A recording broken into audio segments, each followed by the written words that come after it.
In our family, whoever was deemed to have done the worst mime in the Christmas game of charades had to stand up and have their finger nibbled by our pet tortoise. David's team. What was the tortoise called? Aldwinkle. Why was he called Aldwinkle? Because that was the name of the place we got in the village of Aldwinkle. How did it start? It must have been my father. It has his stamp upon it. I don't really remember. It was just something we always did, and it seemed perfectly normal to us. What was it about your father's finger? It wasn't my father's finger. It just... he rather liked the sort of traditional aspects of Christmas and liked to follow these things. Well, that's not one of them. That's an invention. I mean, there are some off-the-shelf traditions you could have used. Yeah. But I think Mince pies, carols, turkey or goose, that kind of thing. He was sprinkled with a little artificial snow to make him seasonal, but nonetheless, that's what we did. It wasn't a great time of year for Aldwinkle. I think he was probably bewildered by the entire process, but nonetheless, that was what we did. Of course, as I'd forgotten, but you've reminded me, they hibernate. Well... That's exactly true, but hibernation can be an interrupted affair. Ooh. But I hope you got your information right, yeah? But they're not... All the kids at home. Wake up the tortoise, it's fine. The Reverend Richard Cole says go in. Let's go and dig up Nan. I will concede Aldwinkle was not at his liveliest. He was a bit more vital, I have to say, vigorous in the summer months. Well, this is the thing that worries me, because I think waking a tortoise... I mean, can you wake Waking any animal from hibernation can cause problems, so let's not do that, kids, whether this is truth or a lie. OK, but the actual ceremony, so you've played charades... There would always be somebody who did... Papillon, there would always be somebody who did the taking of... We did the same... You know, it's ritualised, that stuff, and anyway... Oh, sorry, the same... You did the same films every year? Yeah. You're really into ceremonial, aren't you? Yeah. We will now mime the taking of Pelham 1, 2, 3. How was it decided who'd lost at charades? How did you do the scoring of charades? It was usually by the kind of tutting and sighing, the amount of tutting and sighing, and also by the length of time it took to guess the 4 films that we did every year. OK. And what were the other 2? Papillon, Taking of Pelham 1, 2, 3. The Taking of Pelham 1, 2, 3. Yeah. The Sound of the Music and Towering Inferno. I've not seen The Sound of the Music. That sounds less positive about the music. The sound of the music is keeping everyone awake. OK, so, David's team. Kerry, what are you thinking? I think it's got to be a lie, hasn't it? Richard has a very honest face, doesn't he? You see, well, interesting about Richard, because that clothing he's wearing... Yeah. That only 2 sorts of people wear that. Vicars and confidence tricksters. We don't know which one he is yet. You think there's a difference? What are you thinking, Harry? Satire. I think because of the hibernation problem, I think it has to be a lie. What about you, though, David? What I always think is it could be either. Yeah. Yes. Because, of course, it sounds unlikely, but at the same time, that's exactly the kind of true thing they would pick. Yeah. If he just said, at Christmas, we would have mince pies. Yeah. Then you go, well, that sounds true. Yes, true. What a merry show that would be. But no, they've got to pick something that's either a lie or a true thing that might as well be a lie because it's so unlikely. And it's finding that distinction that apparently is the point of this section of my life.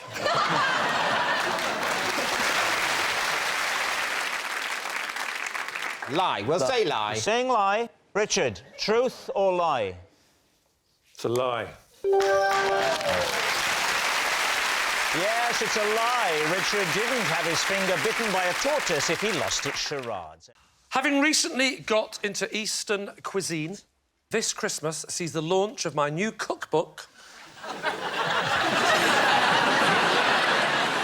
Lee Max, Walk Around the Clock.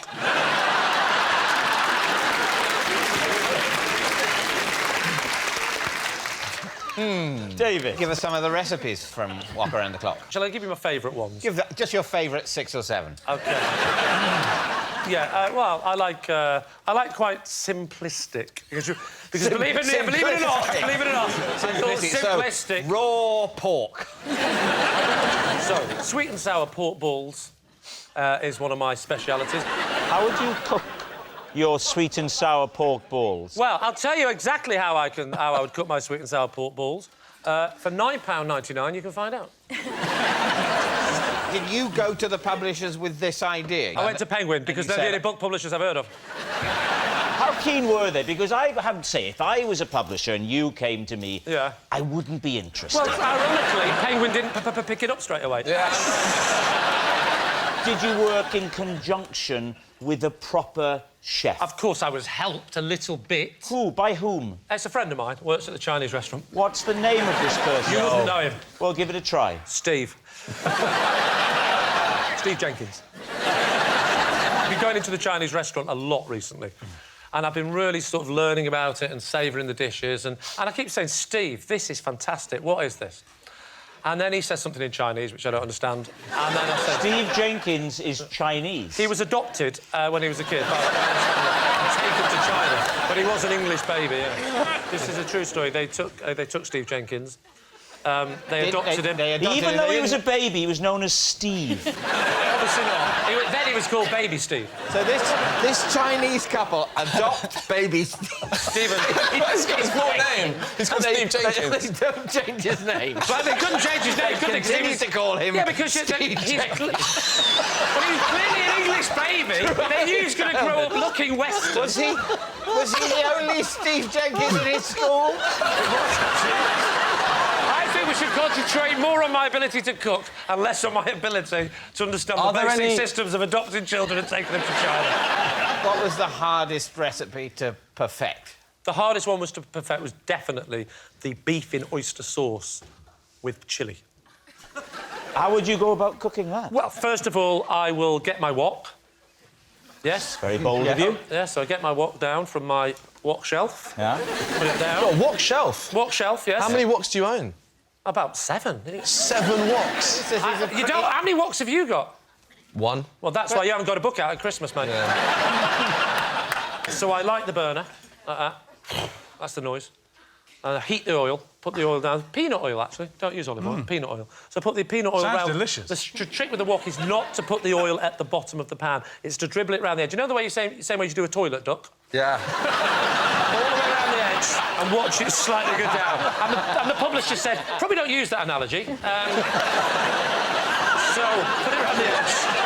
Let it all sink down to the bottom like that, yeah? Give it a good spinning round. This is peanut oil, even though an increasing number of people in Britain are allergic to peanuts. Absolutely, but doesn't bother you. No, I make it very clear to those people on the front of the book. I say, if you have a peanut allergy, you are not welcome. I'll do that. Throw it in. You flash fry it. I'm there. Then you're throwing in 3 or 4 different ingredients, depends which, there's different versions of it, but I'm going to go with the one with lots of greens. You've got lots of broccoli, you've got lots of carrots, you've got lots of... A few sesame seeds, you're throwing it in. The thing is to feel the pan, feel it, become the pan, become one with the pan. You flick it up there, stir it round. That's when you add the sauce. That's when you've got to add the sauce, the oyster sauce. But it's homemade oyster sauce. How do you make homemade oyster sauce? I'll tell you exactly how you make homemade oyster sauce. You get some water from the tap, you soak your oysters in it. Yes, you do use oysters. You soak them for 4 weeks in water. So the water goes black. How does it go black? You get your squid ink. You squid ink it in. You mix it up. You then mash it down, in. Get it really liquidy. It's on the turn, but it's not gone off. You've got to get it just on the turn. You put it in, you whisk it round. It's not anymore because stop that. It's gone there. It's simmering away like that. It all settles down and you pour it onto the pan like that. £9.99. The book's yours.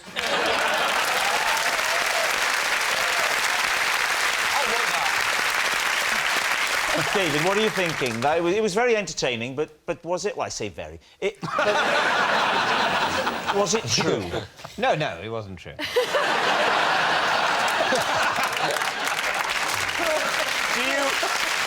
Do you need a little time to discuss this with your team? No, I know. Well, firstly, it wasn't true off the card to start with, because there's no way Lee would bring out that sort of book. Why? I've met him, it's evident. But why? Secondly, You don't he know then everything went on about to me. make it less You don't know plausible everything about me, David. that your collaborator in this book is a man called Steve Jenkins, who was adopted as a baby in this country, taken back to China. Not for long. No, for his whole childhood. No, he said they came back to Britain. Yeah, but when he was an adult. Oh, when he's an adult? Yeah, otherwise he'd have been able to speak English now, wouldn't he? How did you write a book with a man that only spoke Cantonese? Well, we had an interpreter. Chinese fella called Brian Smith. I think you're incredible, man. Incredible as in not credible. So we're saying it's a lie. Well, the audience are on tenterhooks. Lee, was it the truth? See, there's a slight part of me now thinking, I could actually bring this out. It's a lie. Our next round is called This Is My, where we bring on a mystery guest who has a close connection to one of our panellists. Now, this week, each of Lee's team will claim it's them that has the genuine connection to the guest. And it's up to David's team to spot who's telling the truth. So please welcome this week's special guest, Aubrey.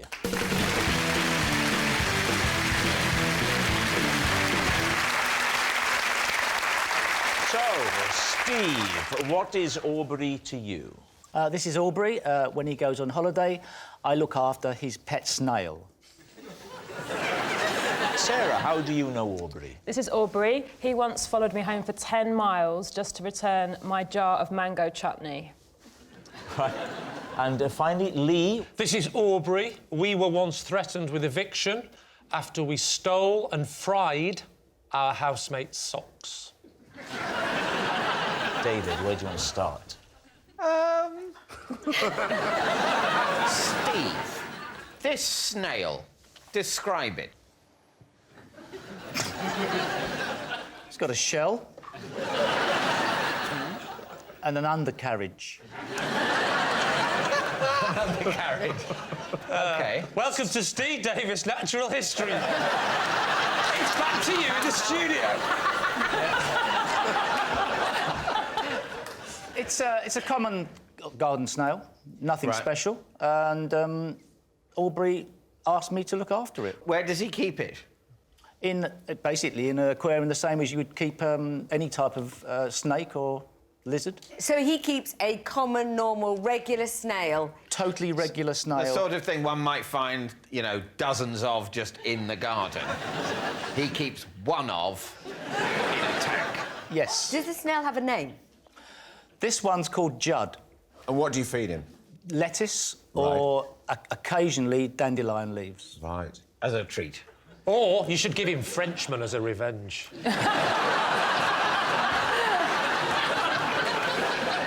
Just go back a minute. You specifically said this one is called Judd, which to me suggests there are others. Yes, he's had others. The last one was Ronnie. Ronnie before Judd. Before Judd, and Alex. Alex? Now, are you picking up this theme, Kerry? Yes. Got this. With your snooker knowledge, I mean... Steve, does Aubrey have other pets? He used to keep snakes. What does Aubrey do for a living? He used to work in the snooker club I played in. Yeah. And we got to be friends over a period of time. I was, to some degree, interested in snakes, no longer. And that's how we sort of got a bit of an interest. So does he live near you? In the Romford area. And when he goes away, do you go to his house to feed the snail? No, the snail comes to me. That must take ages. So what does the task of looking after a snail involve? Fresh food and Yes, of also course. keeping the soil moisture. And do you monitor the... Would you worry if he appeared a bit sluggish? At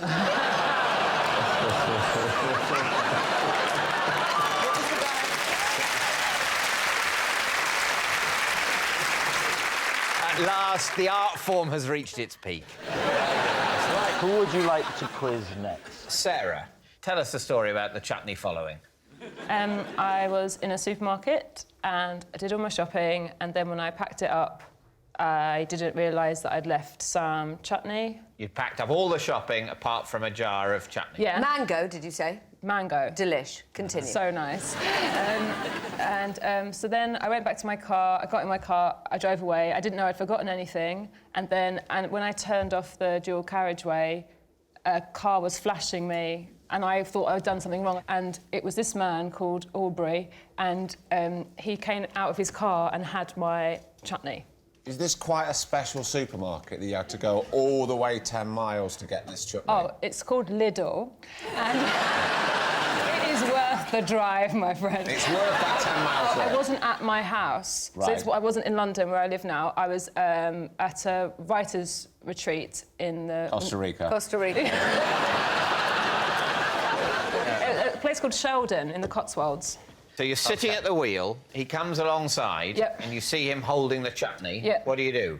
Well, I put the window down. OK. And he says, you left this at the supermarket. Creepy. I've been following you. And then how did you know his name was All Brit? Did he then go, Anne, lovely to meet you? No, he tweeted me. He tweeted me that night. Saying what? How's your dinner with your chutney? Did you reply? No.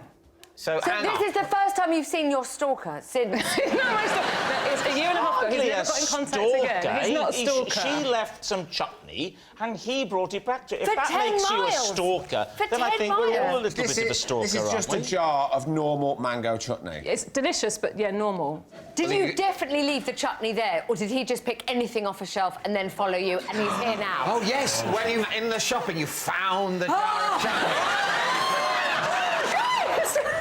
Did you find more chutney? I didn't, but now I'm scared, even though I know I didn't. All the audience members are going, yes, he stopped me for chutney once.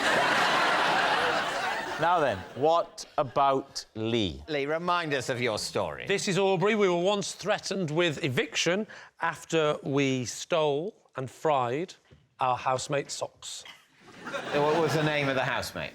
Her name was Kathy. And who caught you frying these socks? The catching didn't happen till the next day because it was on New Year's Eve. Right. And we were about to go out celebrating. And we may have been, in my more carefree days, a little bit worse for wear.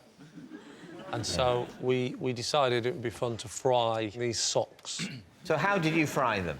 Well, as anyone knows, you want to go for your basic, get a bit of butter in, get it all hot, nice and heated, lay the sock like a thin piece of steak, one side, all you're doing is searing the edges. You don't want to cook them. How did you know Aubrey? But, well, me and Aubrey had been travelling together in Australia, and we were in Australia at the time. Did I tell you that? No. Oh, well, I just have. Those socks were left in the frying pan, weren't they? Overnight. So who found them the next day? The mother of the flatmate. No way. Yes, way.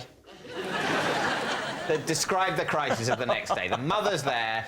She's come into the house. She's seen the charred socks in the frying pan. Yes. What happens next? So we've come back late on New Year's Eve. Now New Year's Day, it's like 4 in the morning. So I was still asleep, and it was Aubrey that got the grief off the mother. Right. What was she so cross about? What was she so cross about? We'd fried her daughter's underwear. What do you think? That's not underwear. Socks is not underwear. They are where I wear them.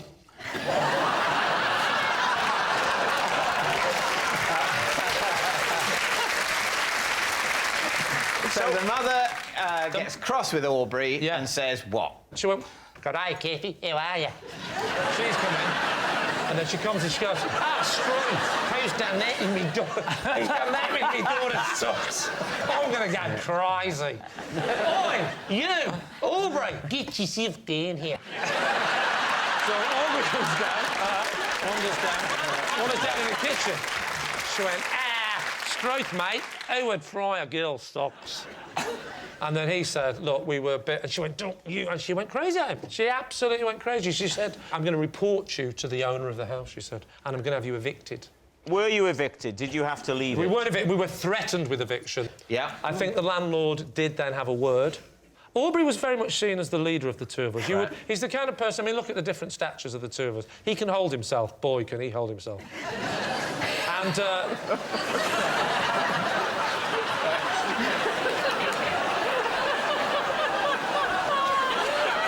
told not to smile! We need an answer. So, David's team. Is Aubrey Steve's snail mate, Sarah's condiment saviour, or Lee's sock-sizzling sidekick? This is a problem. It is. What's the problem? Well, the problem is no one would keep a single snail as a pet. No one would follow someone 10 miles just to return some chutney. And Lee would fry some socks, but it's clearly not Lee.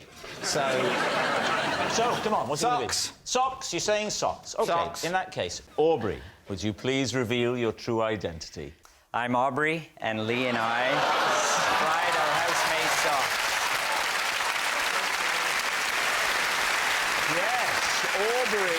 is Lee's sock-sizzling sidekick, and proof is found in this. Those are the socks. And who is that ever so camp, glamorous young man holding them up? I also went to the same resort and skinned a cheetah. I am wearing it tonight.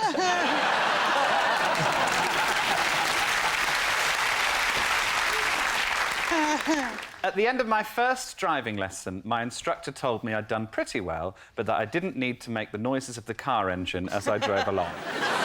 Please, team. OK, so what kind of noises would you make? I find it very sort of reassuring to make noises in the car because I find it quite stressful driving. So on the first lesson, this is when it started, and I'd just go. You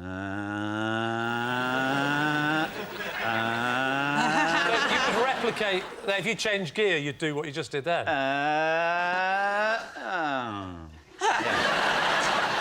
What's the reversing around a corner backwards noise? I need to just get into the character, into the position. I go, And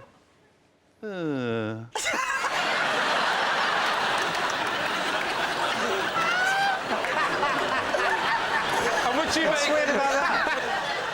Would you make all the noises? Would you do indicators, for example? No, let's not be silly. Just to get to the nitty-gritty. Yes. Name of driving instructor, because I remember mine, Norman, and we ate Percy pigs. I don't actually... Do you know what? I don't... Because I had two, because the first one was a friend of my dad's, and he kept shouting, "Don't panic." It wasn't Clive Dunn, was it? I don't know the reference. Who's Clive Dunn? Clive Dunn played... Holy... Clive Dunn played You've just fallen into the generation gap. This audience actually oohed the fact that Joe didn't know who got... They were like, oh, you piece Well, of you said it work. oohed. Perhaps they were accelerating.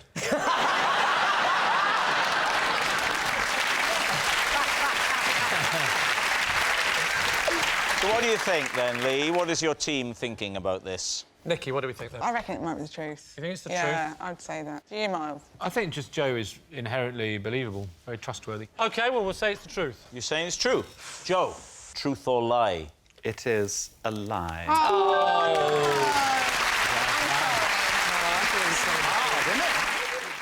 For the past 15 years, I have performed my own dentistry.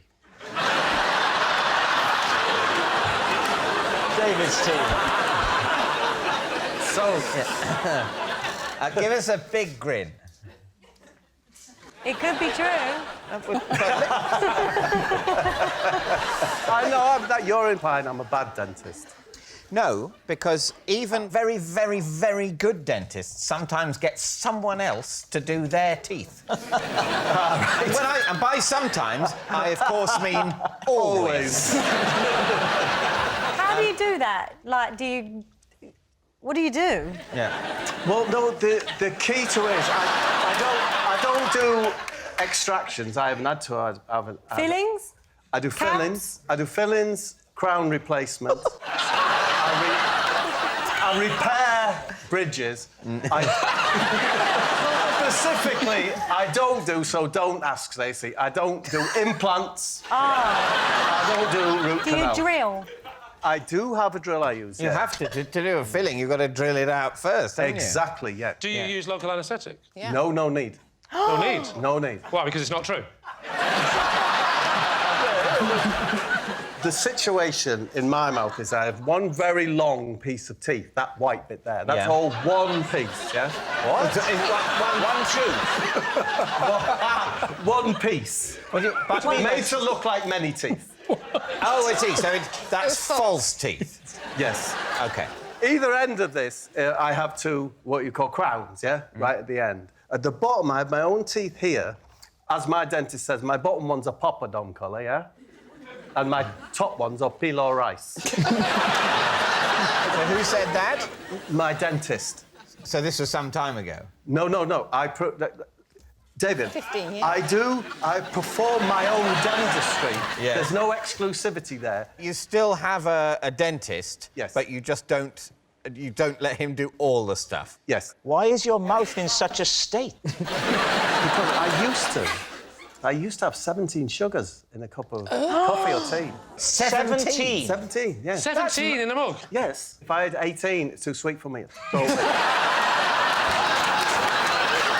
So the crowns would come off. I'd go to the dentist, yeah? He'd charge me 400 quid, yeah, to put them back in. And it's outrageous. And I heard this magic word. I heard him say to his dental nurse, Fuji 9.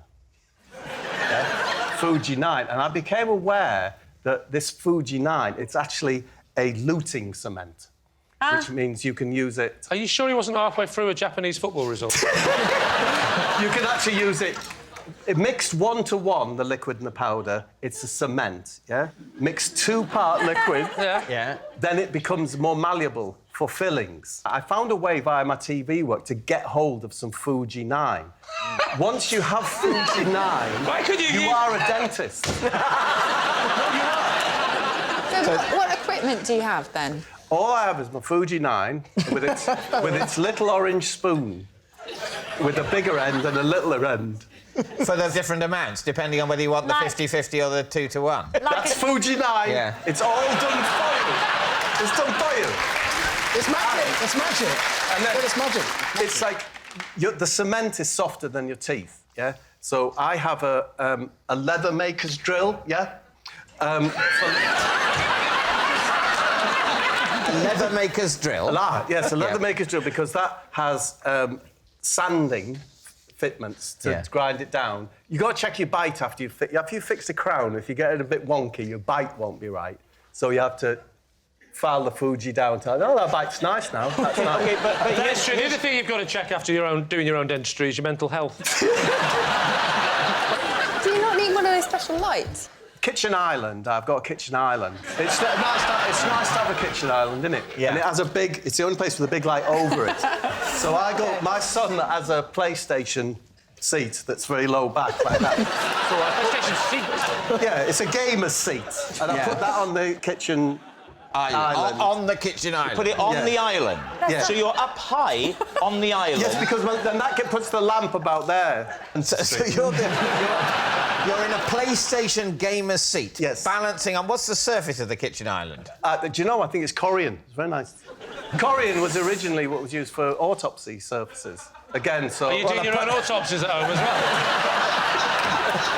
Oh, what to say? Bob, the dog's dead. Bring it in. Bring it in. So, if I was to say this, the hardest thing is somewhere to hold the mirror. Yeah? I think the hardest thing is to sell the story, Bob. I have the most curved Indian instrument called a samashi or something. And if I put it next to me on my gaming thing, the curve of it, it's like a flute thing. The curve of it goes there, and I can put my mirror there like that. Got the light there, game thing.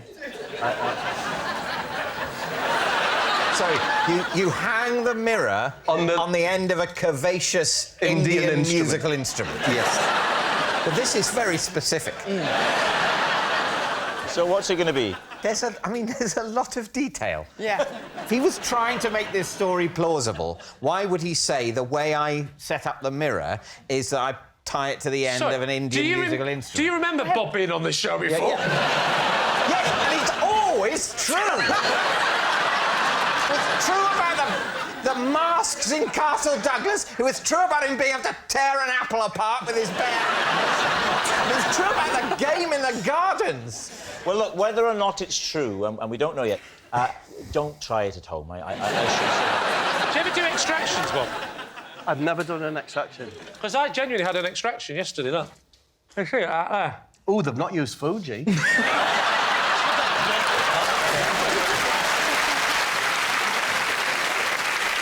All right, so what's it going to be? I think it's true.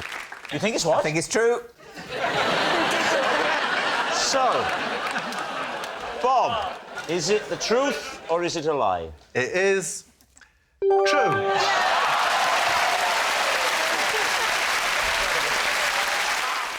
On a recent train journey under cover of darkness in a tunnel, I secretly switched bananas with the stranger opposite because his looked better than mine.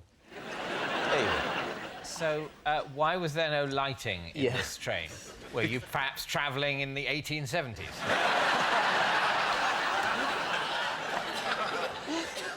Because it was daytime, and in daytime, they don't turn the lights on in a train. What? So they were unaware of the tunnel on their route? The tunnel was so brief and so quick, they didn't bother. So it was a very brief, so it's basically like an extended bridge? It was a shortcut. So it was a very quick tunnel, but very nevertheless quick tunnel. you had time to swap say bananas. No more than 5 seconds. Can you demonstrate how you did it? Yeah. I had my banana, and I was looking at it thinking, you know, when yours is just a bit... It's not... I like them really yellow. I don't like that bit where they're just starting to go a little bit black. Yeah. You know what I mean? Just a little bit. But it was close enough where I thought, given an opportunity, I reckon I could swap that banana, because he was reading his paper. I thought, he's not concentrating on that banana. He hasn't fully engaged with the colour. So he was reading his paper. Yeah. So he's holding a newspaper with 2 hands, and then in one of the hands he also had a banana. No, it was on the table in front of... Have you been on a train recently? The point is, he wasn't holding the banana. I'm not that bold. No, fine. I'm not that bold. That would have been awkward in the darkness. Hey, what's going on? What's going on? Yeah, what's going on? And then the lights come on, and I go...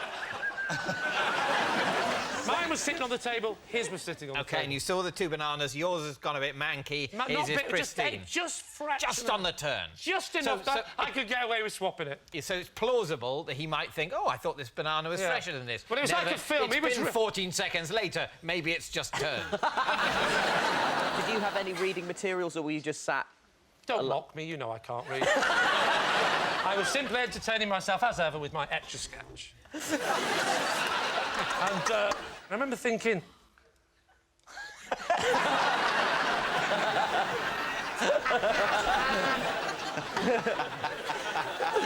I'm looking at it, he's not looked at that banana once. That's wasted on him, but that's irritating me. So and I just thought, like that, put it back in its case, I'm very protective of it. And I thought, could I? And I was tempted to do it. I thought, no, I'll never get away with this. And then suddenly, it was pitch black. I'm struggling to envision a tunnel that takes 5 seconds to get through, but is... Well, do you know those really long tunnels? Yeah. Imagine one of them, but really short. But that renders the whole carriage just a complete blackout. Yeah. Well, you know, all I could say, this is one important factor you're missing. Bright sunshine, eye adjustment. Because the effect of the bright sunlight directly on your eyes... Did I not mention how bright it was? Very, very bright. Oh, it was bright. I can't help thinking he wasn't reading that paper, he was shielding him. In fact, the banana was so bright, I think the bananas actually grew on the train. Yeah. There's a moment of complete blackness. Black! You're almost blinded in this so blackness. Blinded. You know, it was so dark. You know when it's so dark, you think, God, it's dark, I could nick a banana. But that's my whole point. How did you manage to put your hand on his banana to be so... I mean, you must have rummaged around. No, I didn't rummage. Picture the scene. The Etch-a-Sketch is away. He's behind his paper. And I'm looking, and his banana's definitely reachable. And he's not looking, and it's there. And even before we go through the tunnel, I'm tempted. I'm going, could I? No. Could I? No, there's no one looking here. There's no one looking. And I'm so close to making that decision. Yeah. It goes black. Get it. Get it. Go. Page 4.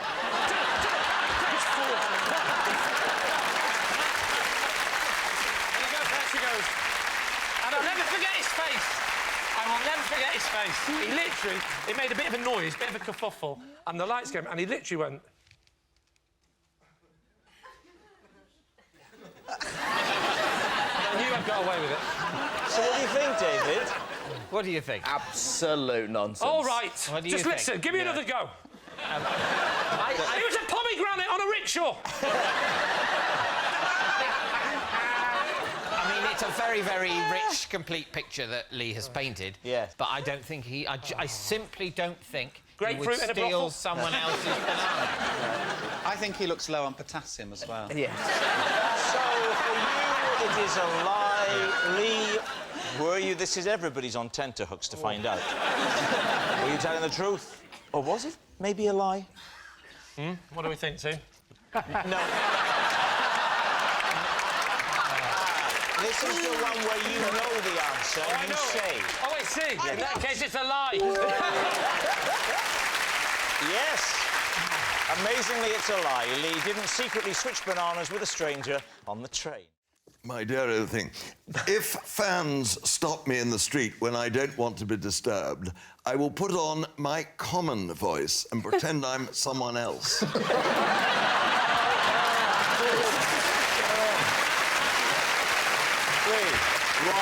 Henry, I think you should pretend you're at Lord's, and I want you to give me a bit of commentary. In the common or the normal voice? No, in his common. In the common voice, yes. My dear old thing, it's that's the Australian voice, isn't it? That'll do. I tell you what, no, God bless, where's all? He's coming in from the pavilion end, God blimey, look at them strides, I tell you what, God, he bows and what boycott, he plays forward, God bless him.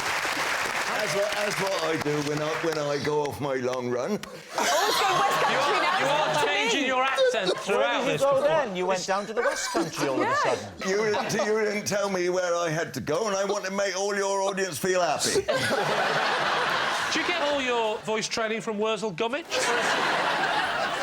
When was the last time this happened, where you didn't want to be recognised? Well, I tell you when I don't want to be recognised, when I'm eating. When I'm eating and drinking, having dinner. In your own house? I mean, if we've met your lovely wife tonight. If she recognised you, surely she deserves some sort of warmth from her husband. I allow her to recognise me on alternate Tuesdays and on bank holidays.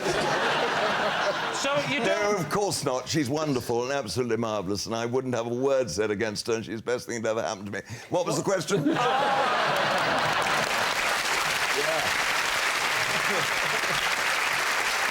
So when was the last time this happened? The last time when I was eating outside in a restaurant. When was this? 2 nights ago. OK, where were you? In Penzance. Is that where you picked up the accent? I had another one that night. Oh, what did you do then? I did a little bit of Welsh, I think. I had a very good friend. Very good.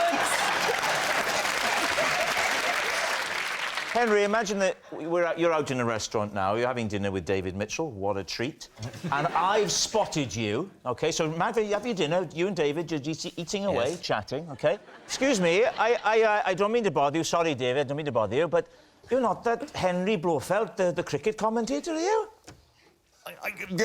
Would you come again, I think I didn't quite get you. Yes, you are, that's your voice.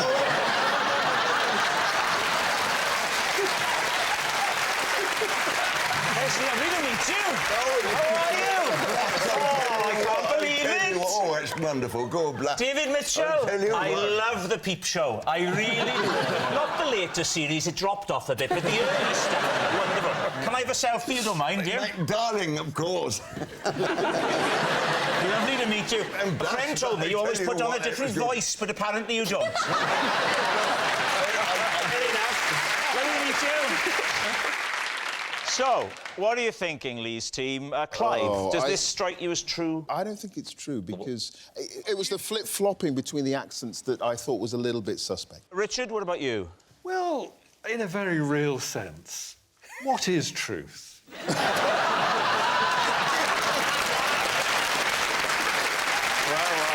No one's ever said that on this before. I think it's a farrago of falsehood and a tissue of lies. Should we say it's a lie? You're going to say lie? OK. Lie. Henry, was it the truth or was it a lie? It was a lie. Yes, it's a lie. Henry doesn't put on a common voice to avoid talking to fans. I once negotiated the Home Office budget whilst crawling through a children's ball pit. Right. David, what was your job at that point? I was the economic advisor to the Chancellor to the Treasury, and so my job to sort out public spending. When you say negotiated it, who else was in the ball pit? I was the only person employed by the government in the ball pit, but I was on the phone to number 10 Downing Street to argue about money. Do you have children? Yeah.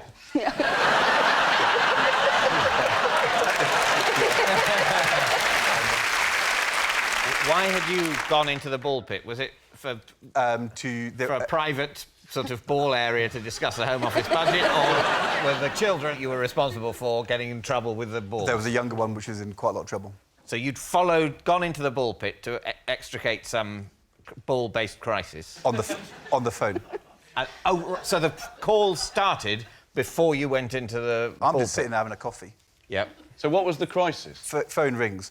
David Blunkett wanted more police officers. No. What was the crisis in the ball?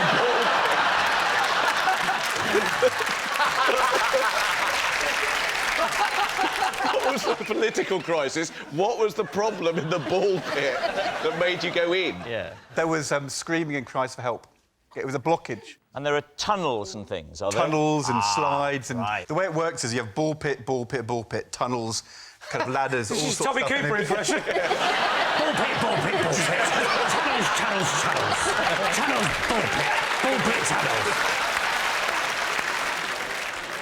Can I just ask, was the blockage balls or was it a child? I And think if you was, went in there, wouldn't you have caused a bigger blockage? It was. But sometimes you just got to go in. Who has rung you up? Jeremy Hayward. He was the principal private secretary to the Prime Minister, and he's now the Cabinet Secretary. The problem was David Blunkett wanted the police officers. We didn't have enough money, and Jeremy was ringing me to try and sort out the problem. There's a lot of people And I'm wanting on the phone, and suddenly the cry comes. And do I admit to Downing Street that I'm in a children's ball player, or do I try and bluff it out? I didn't want to admit that I was more focused on children's ball areas than sorting out.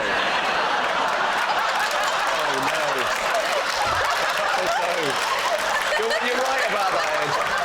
That wouldn't have helped. So let's go through the phone call. I will be the person. Who was the person that called you? Jeremy Hayward. Jeremy He's the Hayward. Cabinet Secretary of the country. OK, so and what sort of person is he? Give me something to work with. Nice guy. So he rings up and says, we've got a problem. No, Ed, you don't understand. I want the voice. Is he northern, southern, old, young? Sounds exactly like Tom Jones. Excellent. So listen. Where is he? Old, young, north, south? My age. Your age, quite old. He's north, south. At the time we were young. You were young. He's sort of southern, I would say. OK, Ed, Senior civil servant. Ed, we've got a real problem. Oh, look, he's working up there. So I'm like this. OK. And I'm talking to you, I'm saying, you know... I'll play a wasn't ball an iPhone. blockage. And then I'm saying... Be a child, I'm then. saying... Help! It's not clear. It's not clear its value. It's not clear. It's not clear its value for money. I'll tell you what, there's your publicity shot. So, Ed, how did this all resolve itself? Did We got you the police solve... officers in the end, but not the... Not Ed, we're not so concerned about... We're worried about the children. The children. I mean, I'm wondering, do you still have access to them?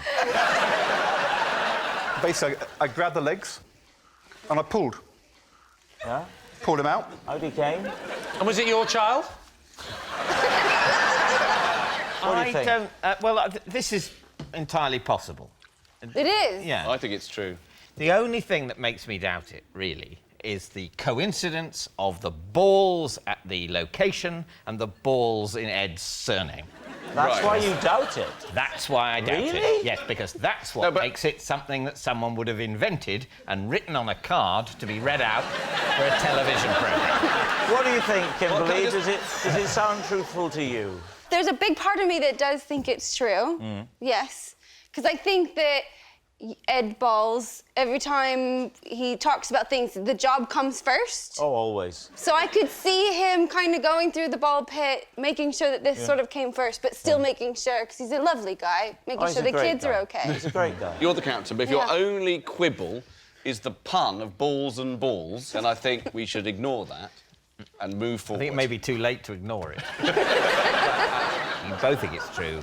We'll say true. You're going to say it's true. OK. Ed, truth or lie? It is, in fact, true. Yes, it's true. Ed did negotiate a Home Office budget whilst crawling through a ball pit.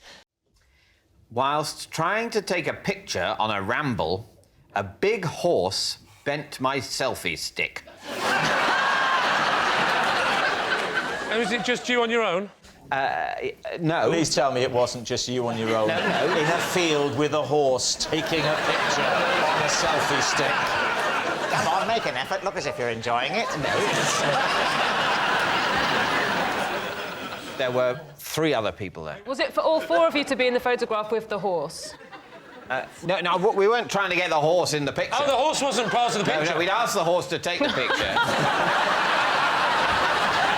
Yeah, How did the horse get involved in the story, then? This might be a help. Look what I've got. This is one of these selfie sticks that are so popular. If I were to go and hand this to you, David, why don't you come out and imagine you're in the countryside, and you could... And Rob, with that face, you can play the horse.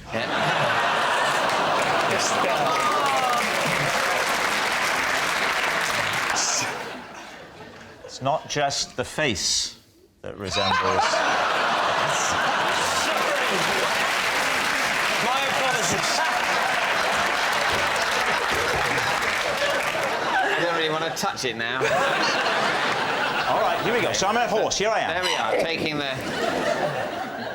Ready to take the... We're all nicely in position here for the photo with the hill. Skittish horse. Skittish horse. I'm trying to take the thing. I didn't... Can I just check, Rob? Are you a meerkat trying to sell car insurance? I'm a horse. I've reared up onto my hind legs. It didn't rear up. It just sort of danced about a bit. You worry about playing a repressed, middle-aged Englishman, and I will worry about playing a horse. OK. So we're ready. We're taking the picture. I can't get the button to work. Fiddle, fiddle, fiddle. Fiddle, fiddle. I accidentally drop it, like that. Skittish horse.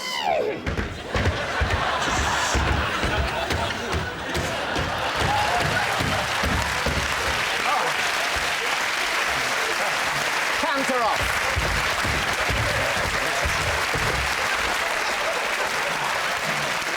Oh, no!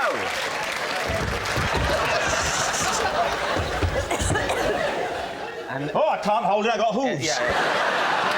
And then it was broken. It was a bit more bent than that. There we go. And then... Oh, dear. Then did I get in the picture as well? And that was it.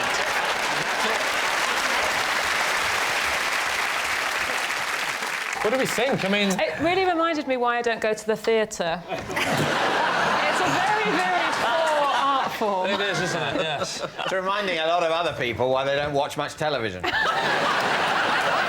So, is it the truth or is it a lie? I think it's a lie. Because of the selfie stick. Yeah. You think it's a lie? Yeah, we'll say OK, it's a lie. David. Yeah. Truth or lie? Well, it is a lie. I recently ended up in A&E after attempting to use a sledgehammer to crack a nut. These two. Right. First of all, what type of nut was it? A walnut. Horse. A walnut. Did you use the floor or the wall? I used a bit of kitchen surface. What is your work surface made from? Well, at home... No, in your shed. What is your kitchen work surface made from in your kitchen? It's a sort of... I don't really know. OK. Why did you have a sledgehammer in the kitchen? Well, it was... But I didn't. Oh, so it's not true? This didn't happen. Oh, OK. It's that easy. Wow, we broke in quickly tonight, didn't we? This didn't happen at my house. Where did it happen? At my parents' So house. why were you trying to describe your house when you were talking about the Because work he kept surface? asking me about my own work surface. I'm just trying to be as helpful as possible. OK, can you tell us the colour of the kitchen surface in your parents' house? Brown. Brown. Was it Brown? Is it a wood? No, Did it look like a tree but flat? I don't know what it's made of, but it's... Is it Formica? Might be Formica. Wooden Formica. Formica. Your parents have got wooden Formica tabletops. Why don't you use your television money and treat them, you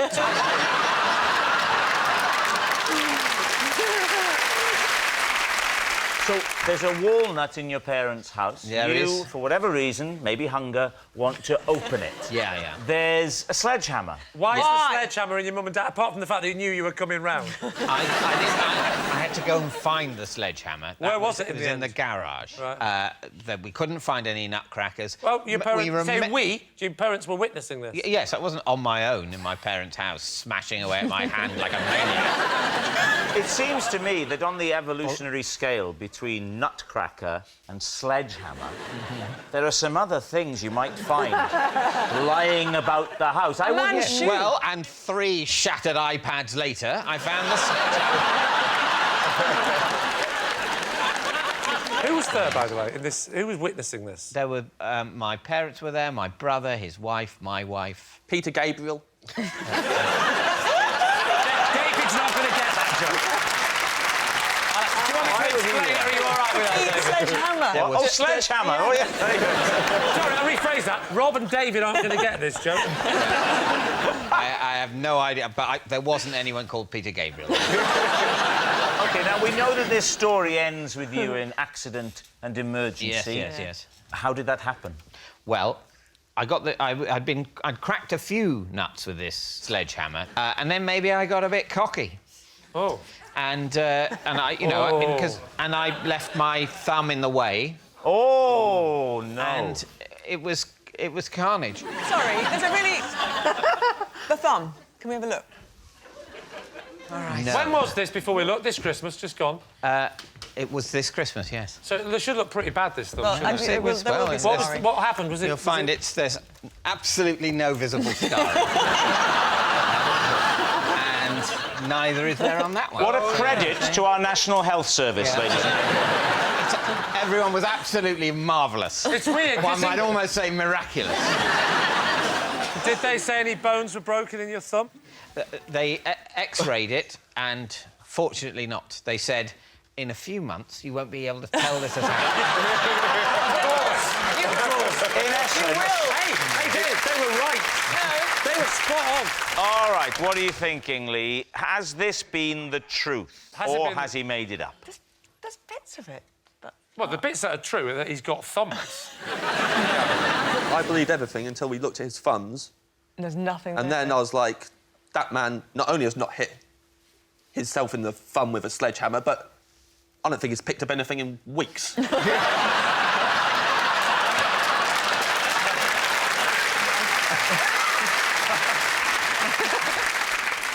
lie, don't you? I would say that it's a lie. You say it's a lie. David, truth or lie? It is a lie. Yes, it's a lie. Please welcome this week's special guest, John.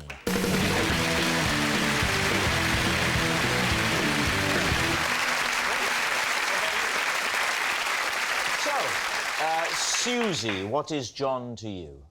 This is John. He came to my rescue when I once got stuck in a tree. Stacey, perhaps you'd like to explain how you know John. This is John, and he once booked me to sing Happy Birthday to his tortoise. And finally, David, what is your relationship with John? This is John. He's the locksmith who came to rescue my locksmith after that locksmith got locked out of his van. Lee, where do you want to start? Susie, what were you doing up the tree? Well, I presume escaping your dad's tickles. I was rowing. Rowing in a tree? No, in a boat on my own for one of the very first times, because I'd always been out with John, who was my rowing coach. And when you're rowing, of course, you have to go steer backwards. And I steered straight into a tree, and it was a tree that was overhanging the river. And I got my rowing jersey. Call it a life jacket. No, it didn't have a life jacket. It was just a rowing jersey. A rowing jersey? Yeah. Did you have any sort of lifesaver on? No. Oh, dear. No. But I can swim. Well, I'll tell you what, if he really is your coach, then once this is over, I'll be having a pretty stern word with him.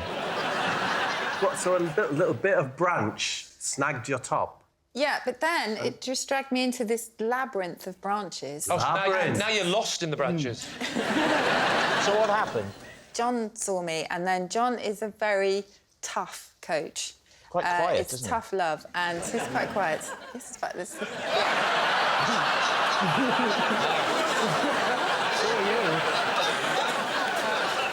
He was shouting instructions as to how to get myself out, but I was in such a dither. Really? And so he walked a little bit down the bank towards me, continued to shout, and somehow... I think I took my jersey off, actually. And It's then not a very I memorable came back story with then, one is it? oar. With So, one oar. I Which came one? Well, I suppose either or. back. Did you... That's one for the countdown crowd.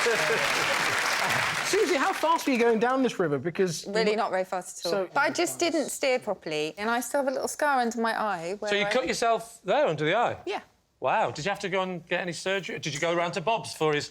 Bob Mortimer's eye surgery? No, that would be Fuji 6. 59. For grafting. OK, Lee, who would you like to question next? OK. Stacey. Yes. Remind us again, sorry. John booked me to sing Happy Birthday for his tortoise. Right. And was it the tortoise's birthday? Yes. Why would I be singing Happy Birthday for the tortoise if it wasn't his birthday? My dad randomly met John, and my dad, being the crazy man that he is, he makes immediate friendships with people, and John had mentioned that his tortoise, Derek, was turning 60, and that he was a big fan. 60? I know. I thought tortoises lived till like 100, so I didn't think it was a big deal for it to be 60.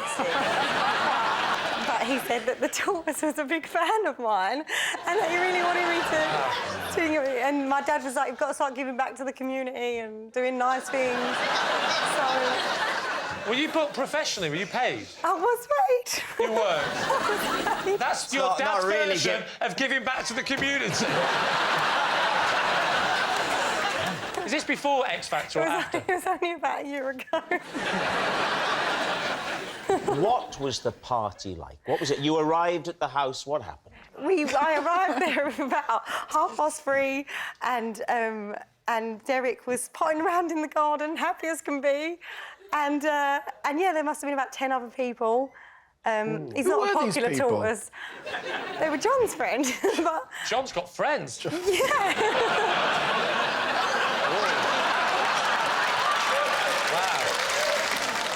That was the worst look I've ever been given on the show. And did you sing unaccompanied, or was there some musical backing? There was a conversation about doing it like Marilyn Monroe style, but I didn't feel comfortable doing it like that. Would you sing it now for us? If you did want to sing it... Oh, good, you brought the tortoise's head. Would you like to... You could imagine David is the tortoise, if you like. OK. He could just sit there and look at you. Derek? I'm the tortoise. Yes, you He was a bit happier. It was his birthday.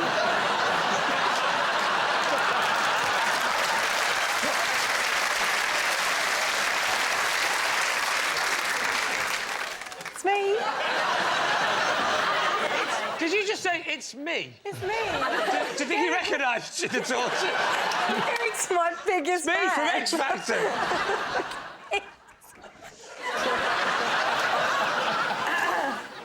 Happy birthday to you, Derek. Happy birthday to you. Come on, Derek. Yeah, it was a lot like that. It was a lot like that. So have you forgot the words? No, I feel like this substitute for Derek is really not appreciating what I'm doing, and I don't like I take acting very seriously. And I'm immersing myself in the role of a 60-year-old tortoise. And I believe this is how the tortoise will have behaved. You're telling me the tortoise was jumping up and wagging its tail. And I'm sorry, I think we've left the bounds of credibility. All right, what about David? Remind us of your statement. Yes, this is John. He's a locksmith that came to help my locksmith when that locksmith, had locked himself out of his van. OK, so first of all, why did you employ a locksmith? Because I couldn't get into my house. Right. Because? And it was an issue with the lock. What was the issue with the lock? My key had broken in the lock? In the lock. You were locked... You're now locked out. Yeah. So, first of all, what do you do next? I rang my wife. Right. So you had your mobile, you phoned your wife, and you said, "Are you still doing the locksmith stuff, love?" I said, I'm on a job, Dave. I'm on a job. I'll be round as soon as I can. I can come out Friday, maybe Saturday, but I can't promise.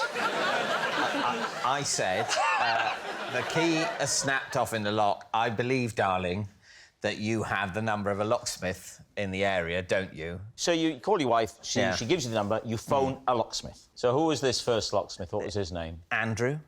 Andrew the locksmith. Your classic locksmith name, yeah? Yeah. Andrew turned up, assessed the situation, and said it'd be no problem. We'll just need to, drill out the lock and replace it. Yeah. And then went back to his van, and lo and behold, what? He'd left the key in it, and he couldn't get in. Wow. Now, I'm taking it he's got your wife's number as well.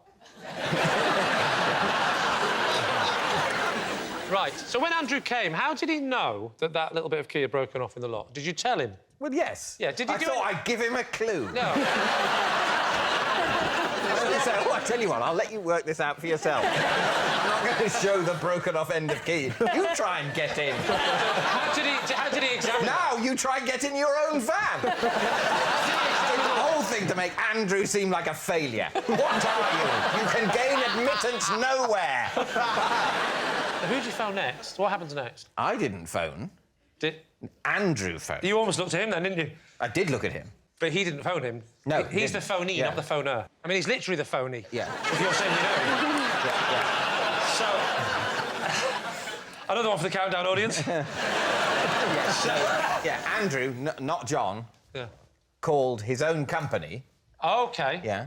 OK. Which I thought was a good sign. So John now turns up in the identical-looking van, because it's a company van, I assume.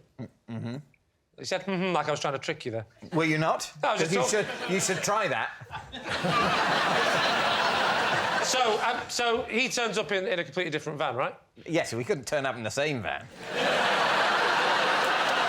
He turns up in a different... In fact, no, what happened was, Andrew rang, John answered and said, well, funnily enough, I'm asleep in the van. And I can open it from the inside. So he turns up. Yeah. And how does he get him out of the van? Talk us through the process. I know he's a locksmith, but roughly what did he do? I don't know, Did you roughly. No, I just stayed sitting on the bench by my front door. You got a bench by your front door? Bench by your front door? Is that where you make people wait? You don't have benches by the front door. I've wasted this brilliant nugget just mentioning it in passing. This should have been on a card. I have a bench by my front door. Wow, a bench by your front door. A front door and a bench in the same universe next to each other. I've never seen a bench by a front door. This is annoying me, because I've been to your house and there was definitely not a bench. Are you getting this bench out just for special people? The amount of times I've knocked on your door and you've gone, sit on the floor and wait. You have been to my house and there was a bench by the front door. You just didn't notice it. Well, I'll tell you, after I went, I left and there isn't one now. Yeah. I can't believe that a team of people, one of whom does his own dentistry on the top of a kitchen island with a mirror attached to an Indian wind instrument, can't believe that someone would have a bench next to a door.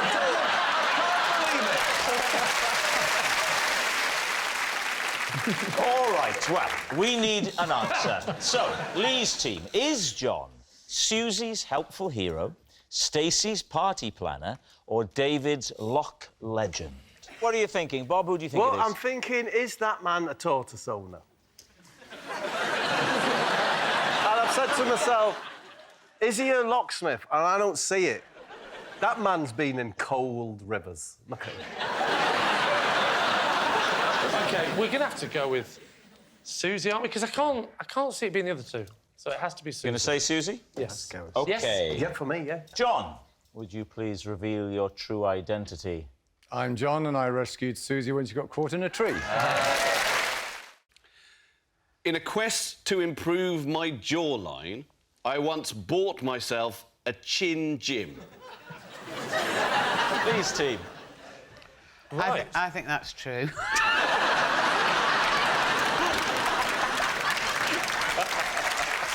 What's a chin gym, first of all? A chin gym is a device to help you if you have a double or triple chin. And it's like a sort of L-shaped bit of plastic, and you bite it really hard, and then you have tiny little weights that you put on the other end of it, and you're like, ah! And then you take weights off, put them back on again. That's a chin gym. What was the thing you were trying to solve? Was your chin particularly weak, or was it just fat? What was the diagnosis? I have a beard, and I only really have a beard because I have a double chin. And I think, wrongly, obviously, that this gives me the illusion of a jawline. And the reason that I have that is that the chin gym didn't work. How many times a day did you have to do it, then? Well, one of the things about the chin gym is you can do it whilst you're doing something else. While you're writing, for example, while you're watching telly, you can do it. While you're reading. But you were really trying to tone up your chin, were you? Yes. Try to tone it. I mean, you're saying this as if you can't think of the idea of toning up your chin. I can't. That surprises me. All you can do is build muscle up, can't you? There's no muscle in your chin. There's no muscle there. Yeah, there is muscle in your chin. Yes, there's muscles. There's muscles I know everywhere. there's muscles everywhere, but I mean, jaw. this is all. I'm feeling this, and I'm feeling a lot of. Don't touch me, balls. I'm feeling. Don't touch me, balls.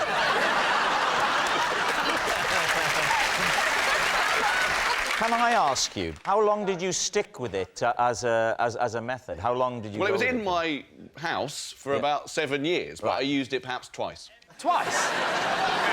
So what do you think? Is he telling the truth? Well, I think it's true. You do? Oh. Yeah, I can imagine people being a bit desperate to get rid of their double chin and thinking... But the way he's described the contraption, I'm just thinking it's nothing that a ruler and a small can of beans wouldn't sort out. You're saying... Well, I think it could be true. Well, then let's say it's true, shall we then? We'll go for true. All right. Preposterous, but true. David, the chin gym, truth or lie? It is... true. Yes.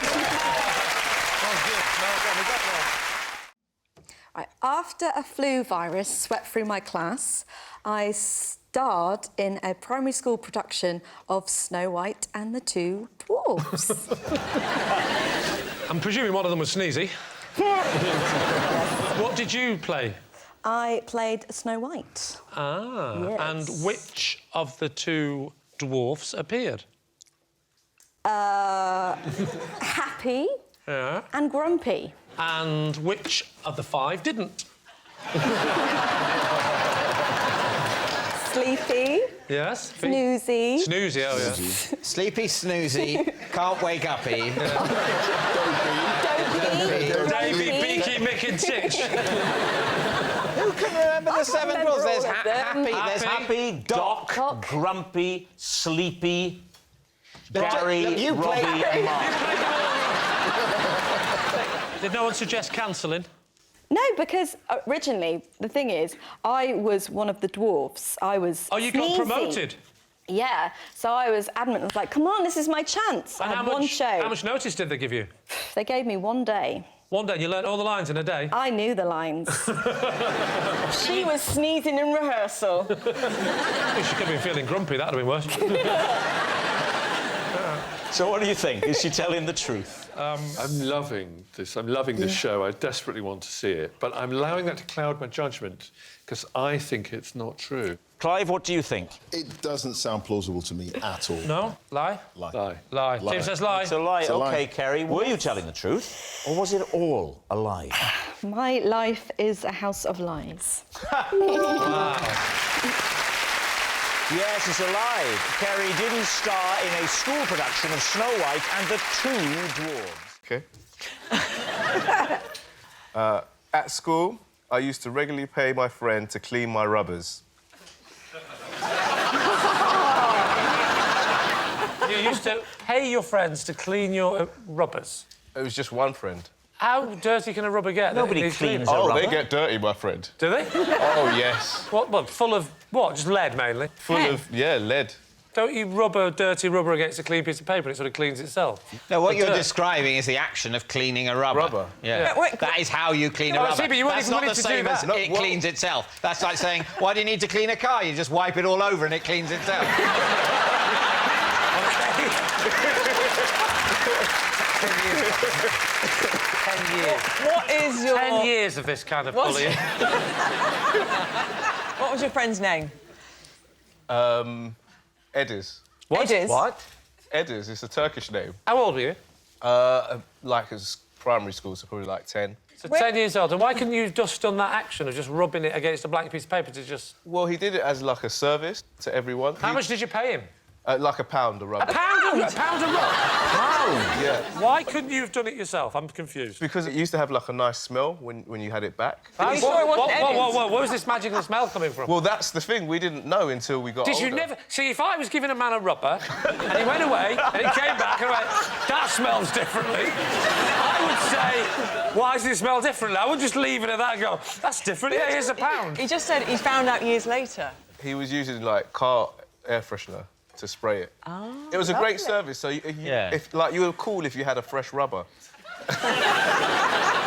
But how much would a new rubber have cost? Probably about 10p. How many times did you pay him £1 to clean your rubber? Like, probably happened, like, once every 2 months or something like that. What? So, and this went on for how long? For ages, like, for I'll years. treat myself. And he was doing it... He was making I'm get it nice. I'm going to get the rubber nicely cleaned and scented. For the weekend. Did Ediz clean any other stationery items? Not that I can remember, but he used to do something else with stationery, but I can't remember what that was. He didn't sharpen your pencils in a very interesting way, did he? It was something like he would organise your pencil case, but I can't remember. Organise your... I'm picturing Ediz with a little suit and a briefcase. Hello, guys, how you doing? It's me again, it's Ediz. I'm here to clean your rubbers or organise your... And you're going like during the corner going, oh, hang on, girls, I was chatting you up, but I want to sort out my pencil case. Just wait. Tell me some more, Ediz. That's exactly where the economy's going, isn't it? Nobody makes things anymore. We just provide pointless services. I'm a party planner. I'm a pencil case organiser. I shout on panel shows. We used to make steel.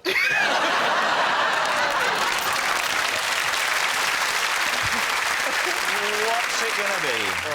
Look, the thing is, during my one, which was true, I started thinking it was a lie.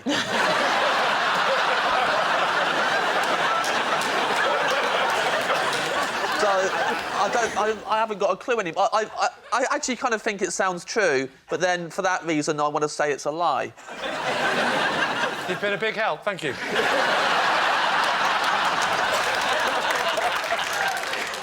Gabby?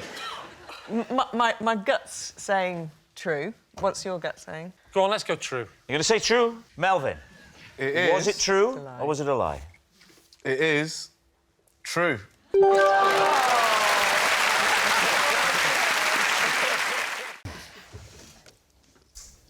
When I was 8, for about a year, I insisted my parents set an extra place at the dinner table for Steve Davis.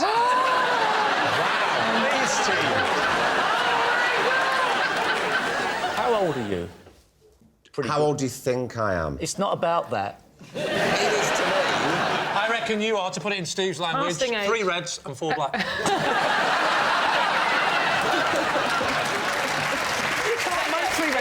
That's a good point Steve makes. I can't do 3 reds and 4 blacks. It's impossible. But it took a minute, didn't it? I know, I've forgotten, and I'm a commentator. Can I just say, you can, because you could use the black ball as a free ball, as a red, and you could get 3 reds and 4 blacks. So you're wrong there, Steve, but never mind, you're new to it. What era was this? It was in the 80s. So when Steve was, like, the world champion... Steve Davis, at that time, for me, was my hero. But still is, surely. So, you'd never met him? I had met him. Oh, you had met him? Yeah. Where did you meet him? I met him in a shopping arcade in Warrington. This story's pretty rock and roll. Have you ever been in a shopping arcade in Warrington, Steve? I don't know, because the 80s were a long time ago. How old are you?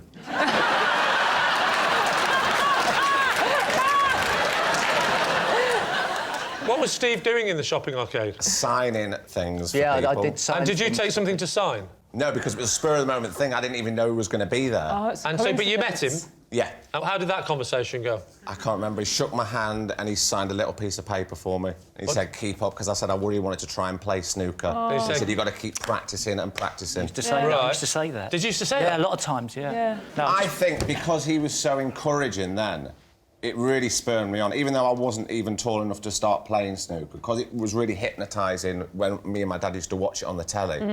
I used to just want him to be there all the time at meal times. It made me feel very safe. It made you feel safe? What? Don't be like that. That's a nice thing. We haven't found out how old he is. He was probably born in about 78. Born in 78. I'm going to have him down as a 39-year-old man. Yeah, we'll take that. That's fine. The fact is that as Sarah Let's just pointed leave out, it there, 39. Actors That's nice. often don't like to disclose their age because they feel it might prejudice people against casting them, and I wouldn't want to do that with Craig. It's true. Do we need to ask more questions? I'm just worried about the fact it might be true. You're worried that it is true? I'm worried it's true. Because he will freak you out a bit? Yeah. Really? Yeah. Why? Because he's a bit weird? Well, I mean, nobody likes stalkers, do they? I mean, like... It was his house. They can't stalk someone by staying in your own house. Yeah. You actually, if you think about it, you were in his house and you were stalking him. You were going...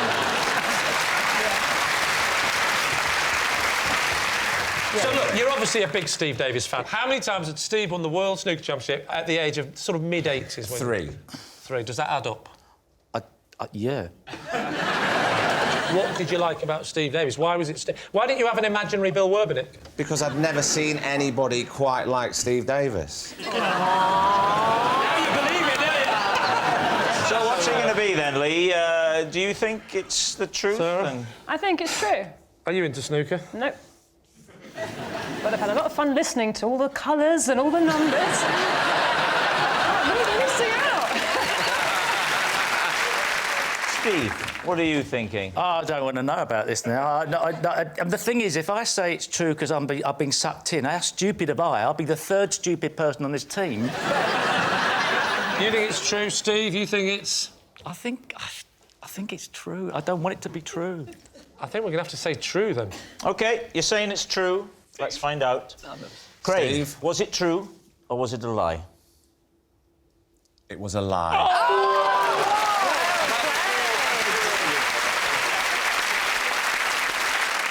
Are you not interested in Steve Davis at all? No.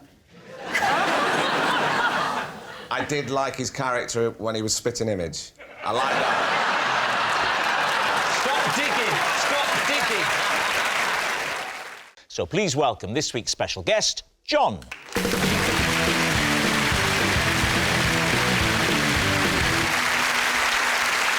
So, Sheila, what is John to you? Well, this is John, and he disrupted a show I was in with an explosive attack of the hiccups. Stephen, how do you know John? This is John. We once spent an hour hiding from a piece of rope because we thought it was a snake. And finally, David, what's your relationship with John? This is John. I was the only person to attend his neighbourhood watch meeting. So we spent 10 minutes drawing a map of the road, then gave up and watched an episode of Knight Rider. So there we have it. Lee's team, where to begin? Should we start with Sheila? Yeah. What was the show? It was a musical called Grey Gardens, which I did last year at Southwark Playhouse. It's a fringe theatre, so the audience are right on top of you and you can hear everything. And at the beginning, I could hear this person sort of suppressing something, like that. And then there was a really quiet moment, and he had the most terrible attack of hiccup. It was just like as though he was choking almost. So eventually... Sorry, eventually? You thought he was choking and you did something eventually? No, I knew he wasn't choking, How but did he you was know making a choky-type noise. OK, all right. So I had a glass that was supposed to be whiskey, but was actually water, so I went over to him and I made him drink out the back of the glass when the audience were applauding like mad. What was your character? I was playing this old lady, and it's the story of these two women. They were discovered surrounded by cats and animals. They're probably locked out. Stanley. I'm curious as to how long it was before you stopped the show. I mean... Well, I let it go on for about 2-3 minutes. And what were you out. doing at the time? I was singing. I was trying to sing. You were in the middle of a song? Yes. What was the song, Sheila? So I love you, I love you. It's a song that she sings to her daughter. It's a very poignant moment. But you can't do a poignant moment with someone going... No, I'm kind of surprised. To be honest, I'm kind of surprised that John didn't take it upon himself to leave the theatre. He was embarrassed, poor darling. He's stuck in this show. So you thought you'll help him with his embarrassment I sort of by did. making him drink upside down with a glass of water? No, I knew the audience were getting really aggressive with him. As What were they doing? Well, You said they were they're going getting shush, shush, like that to it. But they must have known that it's an involuntary action and he's not doing it But deliberately. audiences are like that. If they're in a lovely moment, they were enjoying the show, and suddenly this idiot's going... So they go, shh, and he's going... Are you sure it wasn't like the house version of the song? It's a bit more character. Is that what you think house music sounds like? and I quote... I would say, of all the genres of music, although house isn't close, it's the closest, unless you can tell me what that is closer than. I would say it's a very experimental, avant-garde, East Philip Berlin in the early 30s. I certainly wouldn't call it house music in a desperate attempt to get down with the kids. I don't think 1930s East German is actually a genre of music. I'm saying... You give me a decade and a country.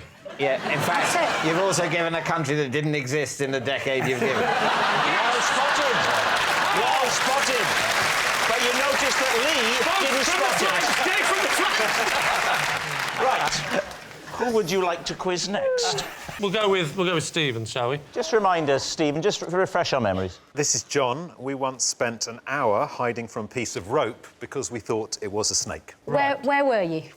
We were in California. Right. And how do you know this gentleman? I'm related to him. In how? Well, some of our relatives were, you know... We're cousins. You're cousins? Yeah. OK, so you're in California. Yeah. And what are you camping, are you? We're camping. What age were you? I was 19. Oh. Who was camping? We were. Just the two of you? Just the two of you? Just the two of us, yeah. And Yellowstone? No. Yosemite? No. Big Sur? No. Doesn't matter what type of snake it was. So who spotted it first? We're in a tent, and I wake up, and we're in the woods, and it's California. Oh, you're not a campsite, then? You're just going Not wild? on a campsite, no. OK. And I see a snake on the roof of the tent. So you saw the shadow, the silhouette? We saw a shadow of a snake. So I say to him, I think there's a snake. He says, I think there is. Yeah. But it wasn't moving. But we watched it because we thought maybe it was asleep. How long did you watch it for? For about 40 minutes. Right. And you were too scared to, try and sneak out the front way and run? Well, we did come up with a plan. Oh, OK. Which was one of us was going to hit it and knock it away from the tent. And then it would fly away, and then we'd dash out the tent. Hit it with your bare hand? I think it was a pillow, actually. You took pillows camping? Don't you? So one of us hit it. Yeah, with a pillow? And the snake flew up in the air and then landed right back down on top of the tent. When it settled and it was still again, Yeah. you now know it's definitely not a live snake. No, we think it may have been stunned. Which one of you hit it? I'd be lying if I said I remembered. Probably John. Who did Probably it. John. Probably John. I mean, well, you see, it's not easy. It's not easy to remember blood relatives, is it? So what happens next? We decided one of us had to dash out of the tent and then see what the situation was. And who did that? And John very bravely said he would do it. So quietly we got out of our sleeping bags. And to get him a quick exit, I helped open the flap and he jumped out. And then he turned around and he went, "You won't believe this. It's a rope." OK. Mark, you seem to find a potentially life-threatening situation rather amusing. Where did this... Can I ask, Stephen, where did this rope come from?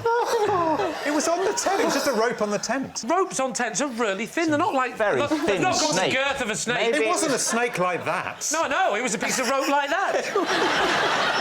How could you think that? The most you can think of is a worm. Yeah, but also, you've got to remember... There's a worm! Quick, get my pillow! It's also early morning, so the sun is just coming up, casting Snakes a are long lot thinner shadow. in the morning, aren't they? It was early morning, they fatten up during the day. That's a little thin bit of road. That's nothing like a snake. Unless you'd have said the shadow had somehow made it look That's what I'm bigger. saying, it's early You didn't morning. say that. It's early morning, the sun is low. I said that. He did say that, made it although... look... I don't... I mean, sometimes Lee doesn't totally listen to everything other people say. It is true. That is a fair point. OK, now, what about David? David. So remind us again, David. Oh, I can't remember. I was the only person to turn up at John's neighbourhood watch meeting and then gave up and watched an episode of Knight Rider. How well do you know your neighbour?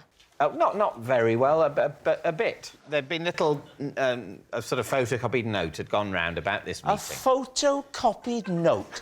It's email these days. Yeah, but how do you know each other's emails before you start Neighbourhood Watch? Well, they've started, the party's in it. No, but this is before this. This is the first meeting, isn't it? it's the first meeting. Oh, I do apologise. Sorry, carry on. Sorry, I must apologise about Rob. Sometimes he doesn't listen.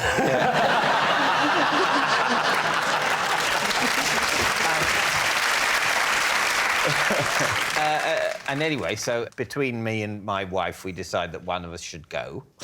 And we thought that, and she thought... It should be you. And it turned out I thought that too.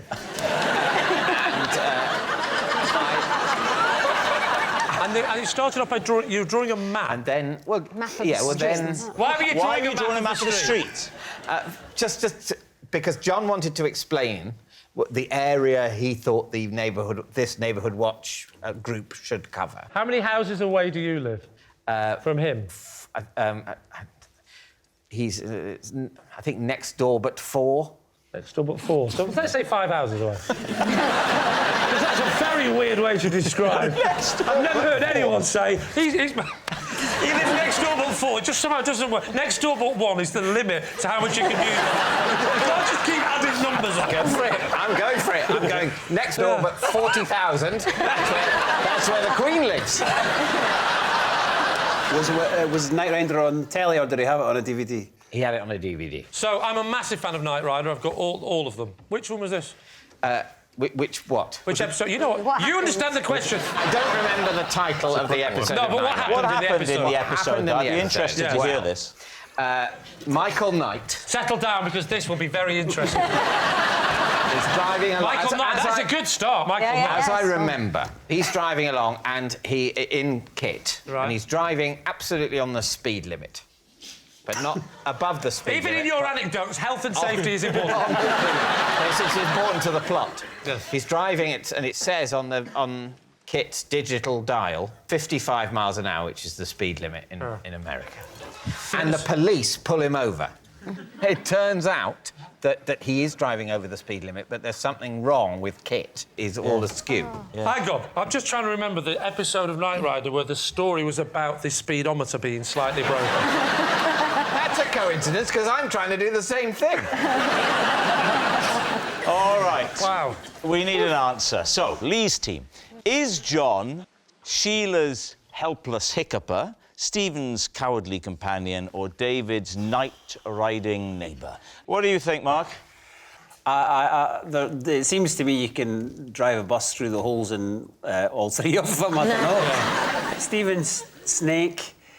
He had me until the pillow. Yeah. I just don't think David, even though he's a really nice man, I just don't think he'd have the patience. I'll have to pull you up on that. Anyone else would just be like, why don't we just go down the pub, mate? No, not David. Not David, no. David's never ended a sentence with mate. Mate, OK, fine. Fair enough. Except when playing chess. Even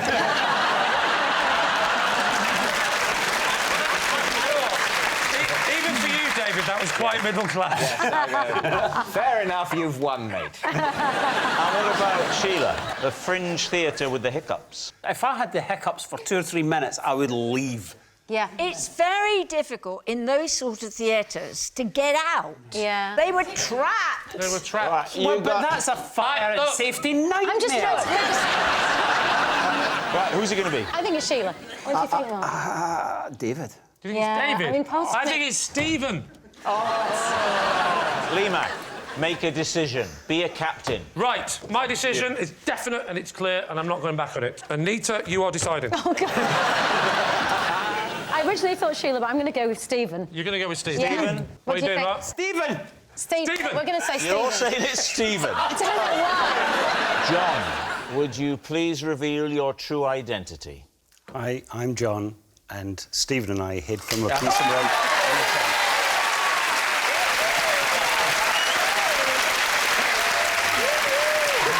Yes, John is Stephen's cowardly companion. Thank you very much, John.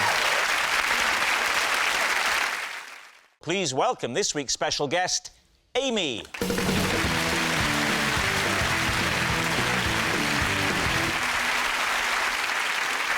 So, Joe, what is Amy to you? This is my friend Amy, and I grossly offended her when I made a less than perfect sculpture of her head. Nish, how do you know Amy? This is my friend Amy. We became friends after I found her asleep in a box of volleyballs. And finally, David, what is your relationship with Amy? This is Amy. She is the charity shop worker who sold my shoes whilst I was otherwise engaged trying on a pair of cowboy boots. Lee, where do you want to start? Nish, remind us again, Nish. I found her in a box of volleyballs. First of all, where were you where there was a box of volleyballs? I was working at a leisure centre just after I left school. Right. And Amy was also working there over the summer between school and uni. Right. And they sent me to check on the volleyballs. Well, just check on the volleyballs. That's a good job from you, right? Make sure the volleyballs aren't messing around. Has your manager recently been watching Toy Story? I believe the technical term was conduct inventory. So I was just You're trying supposed to make count sure. them. Yeah, you're supposed to count them. And it turned out that what she was doing was because no one really wanted to play volleyball, she'd found the perfect spot to have a mid-work sleep in. How big was this box? It was like woman size. Could she stretch woman woman size? size. Yeah.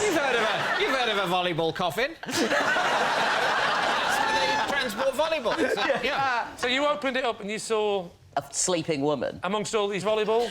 How many were there?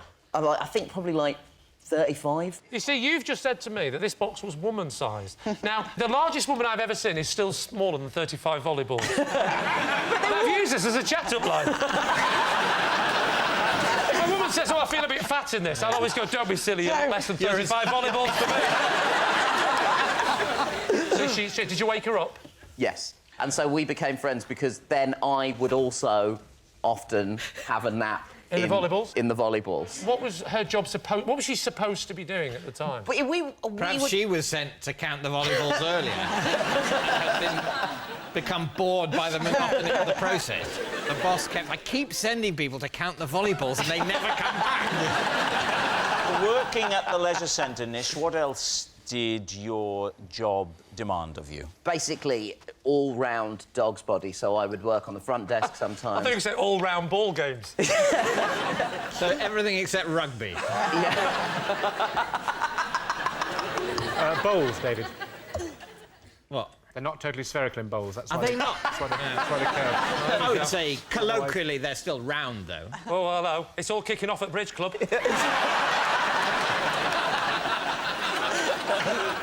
All right. Who else would you like to quiz? OK, Joe, what situation were you in where you were sculpting her head? I have an office in Birmingham where I live. That'll do. So, yeah, I totally believe it. I mean, that makes it... You can answer any question you like, I don't mind. You have an office in Birmingham? Yeah. But why? Why? Just to write jokes and be creative in. So, you went to this office to write jokes... Yeah. ...and said to your friend, would you like to come along, sit in the corner, and I'll sculpt your head? I've been looking for a use for all that clay I keep in my office. Had you just been watching a Lionel Richie video? Hello? So, did you know how to do this? No. But, yeah, I thought practice makes perfect, so I called Amy and... How long did you spend doing it? Maybe an hour or so. Weren't you tempted to just make it really soft, get her face, push it into it, then do the back of her head, and then go, well, at least I've got a mould. You said she was offended by this sculpture. Yes, she so was offended. What did you end up with? It didn't look like her. What did it look like? It looked more like Ainsley Harriott. OK. Now, what about David? I'm looking forward to this.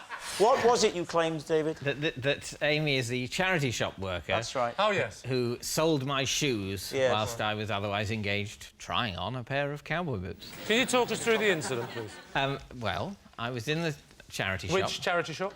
It was a Marie Curie charity shop near where I live. OK. So I'm setting the scene before this. You're at home, you're thinking, it's about time I got myself some cowboy boots. I need to commit to a new pair in case I go off the idea. Just on the very slightest off chance that they don't turn out to suit me and my personality. Cowboy boots, I'll be honest with you, don't particularly appeal to me aesthetically. Wow, that surprises I don't think me. they go with what I like to call my style. Right. Well, how would you describe that style, David? I think my style is indescribable. Oh, no, I could describe it. I think it's best left undescribed. OK. I wasn't sitting at home plotting the purchase of some cowboy boots. No. I was pottering around near my house, and I saw the Marie Curie shop, and I saw in the window what looked like a nice selection of second-hand novels. Right. And I went in, and it wasn't a nice selection of second-hand novels. It was all Ken Follett crap. But I did notice the array of shoes, and I tend to take my shoes off at home and maybe wear slippers or socks. I don't want this to get too sexy. And so I need my inhaler.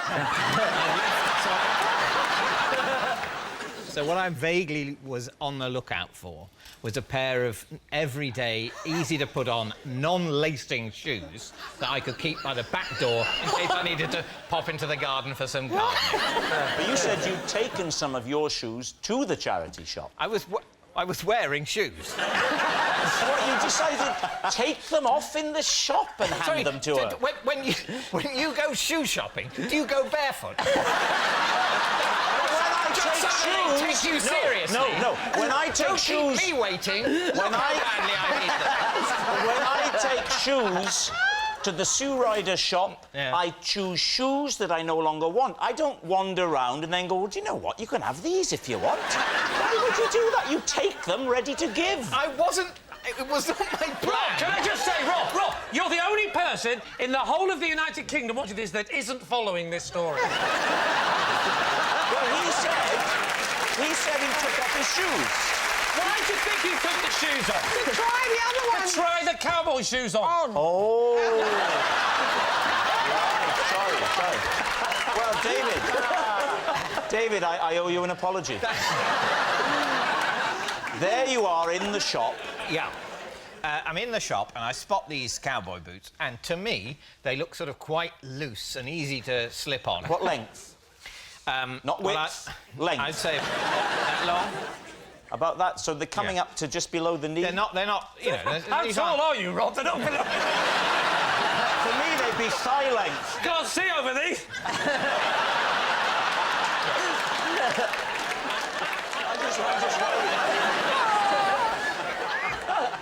I would say they're, for a cowboy, they're shortish. But Leather or suede? But they're not ankle boots. Leather or suede? Leather. And with a sort of bit of, I don't know the technical shoe terms, but sort of like a bit of crenellation sort of flapping on them. I'm just going to have to use the terminology of the medieval castle. It's the only way I have of describing it. Anyway, they look like... So you saw them? You saw them? Yeah, I saw them. OK. So I thought, I'll try them on. Yeah. But they were slightly harder to get on than I imagined. People in the shop, I imagine, were going, why is David Mitchell trying on cowboy boots? The shop wasn't as packed as you're imagining. In fact, I thought myself to be the only customer there. Right. I was soon disabused of that notion.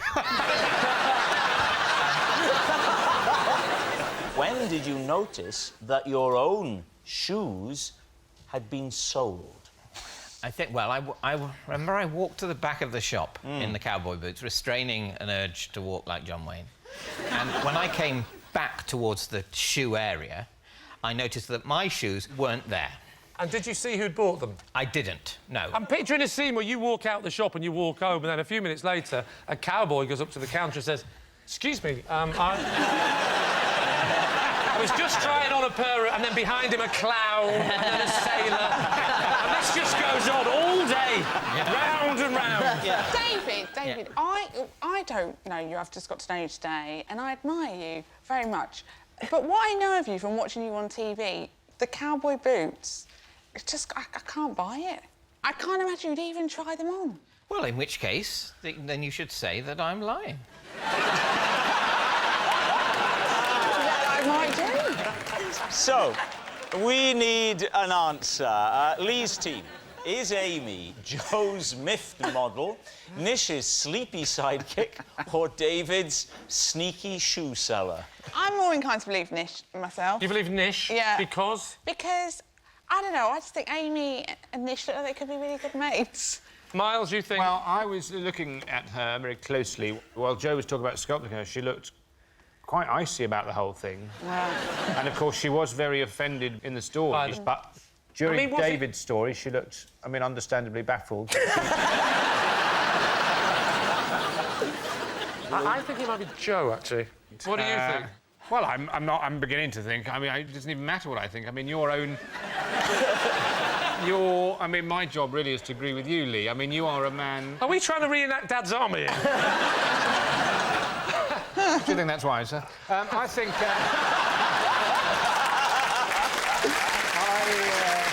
I think Nish is telling the truth. You think Nish is telling the truth? You think Nish is telling the truth? Yeah. Right, in that case, I'll go with what my team say. You're saying it's Nish? No, I'm overruling. I'm going with Joe. Are you seriously? I feel it's Joe. All right. Amy, would you please reveal your true identity? I'm Amy and I'm Joe's friend. Mine says possession. Ah, OK. Under your desk is a box. If you take the object out of the box first and then read the card, please. This is my lucky mascot. When competing, I always made sure he travelled in an unzipped bag so he could poke his head out and breathe. David's team. What's his name? His name's Egbert. Egbert. Egbert. And when did you acquire Egbert? About the age of 14. I noticed you said that you'd keep the zip open so he could breathe, which is very caring and lovely. But, of course, ever since the show started, he's been in that box with the lid. The lid.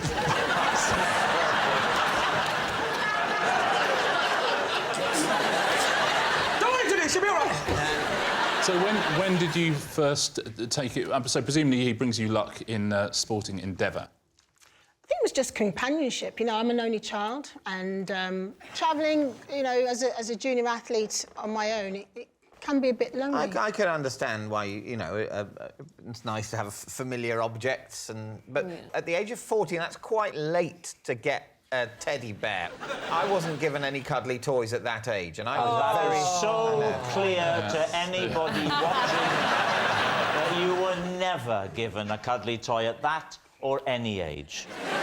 Have you ever put any of your gold medals around his neck and taken a photograph? If I had a gold medal, I'd put it around everything. And take Oh, what a horrible image that is.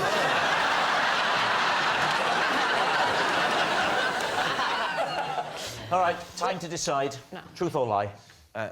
I would suspect it's true. You think true? What do you think? I don't think it's true because when Mr. Lee Mack was sort of resuscitating the bear, Denise wasn't too bothered about that. Well, let's say lie. You're going to say lie. We'll say it's lie. A lie. Denise Lewis, truth or lie? It's true! Yes, it's true. Denise did keep the zip open so that Egbert could breathe. It once took 4 people to rescue me after I got stuck in a baby's cot. Please, team. Right. First of all, how old were you? I was a grown-up. Why were you in a cot? Well, because I was trying it out, just to see how it felt. Did you not have a cot when you were a baby? I did, but I couldn't remember what that felt like. So was it in someone's house? Wait a second. No, it was in a cot shop. Showroom. Yes, it was in a show. Thank you. Were you thinking of having a child? I was pregnant. Oh, you were very pregnant. I was at the time. pregnant, Ah. so I was there, and I thought I can't buy a cot without trying it. Like, you know, you need a test drive of beds. You know, I'm glad you weren't buying a potty. How did you get in the cot if you were so heavily pregnant? Yes, good. Excellent. Well, there are ridges, you know, bars on the side of the cot, and I sort of just wheeled myself in, and then it was embarrassing. Wheeled yourself in? Frontwards. Yes, so like a dive, like a swallow dive. But those things usually come down, don't they, at the side a bit? You can sort of move them down That's a what bit. I did. What I did... Oh, wow. To the point. On the side of the cot, I don't know whether you're aware, they have a little schnookety... I'm aware, because I just told you. Yes. Good. And I just got it down, and I got in the cot just to see how it would feel. And then did you put the bars back up again? I can't remember. You must have done, otherwise you wouldn't have been stuck. I did. I put the... Exactly. Was that... It's like you were there. And then how did you get out then? Did somebody help you? The people had to help me. Four people. In the cot. Exactly. Who were 4 these people? Well, they were just the people who worked in John Lewis. 4 people's a lot. Or maybe it's just a good service at John Lewis. It is a good shop. I think you've got 2 fragile things. You have you don't want to hurt the woman who's pregnant. Cough. Yes. And maybe mentally ill. And then and then you have the other side of it, which is you've got a product that's on display. Yeah, it's for sale. You don't want it to be... Let's not forget the unborn baby. And the tiny baby. So what do you think, Lee? What do you think, Steve? True or lie? I've got a feeling it's true. If you'd have been stuck in a cot, how many people would have come and helped you? Well, it would have been length problems more than anything else. It would be an odd-shaped cot that you could fit in. Coffin. Only head would have been... It's the opposite. Steve Davis stuck in coffin. Hello, would you, in a coffin shop, would you try that out to see if... You know, because you're in there a lot longer, aren't you? Yeah. So what are you going to say? I'm going to say it's true. All right. Claudia, truth or lie? It is true.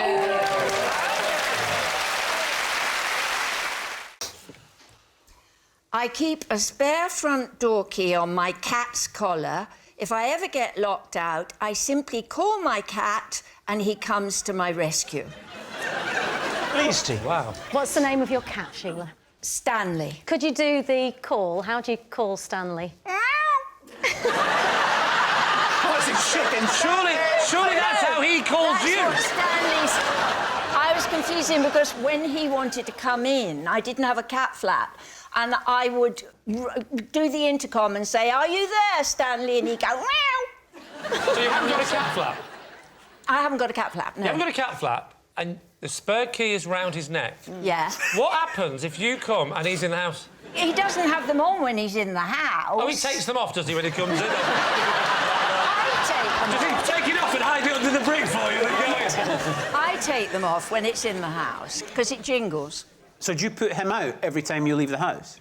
Yes, I do. You do? Are you not worried about burglars? Like, seeing the key around your cat's neck and then using him like a key ring and just... No,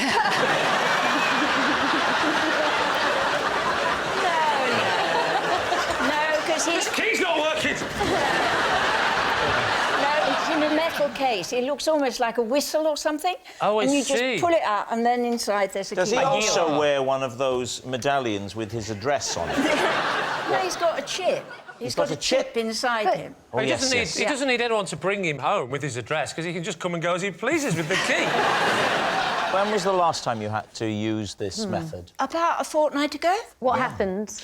I'd forgot my key. I What left time it of inside. It was late at night, and I'd just come back from the theatre. It was about 11 o'clock. Oh, what had you seen? Don't say cats. What? I'd seen Jess Butterworth's new play.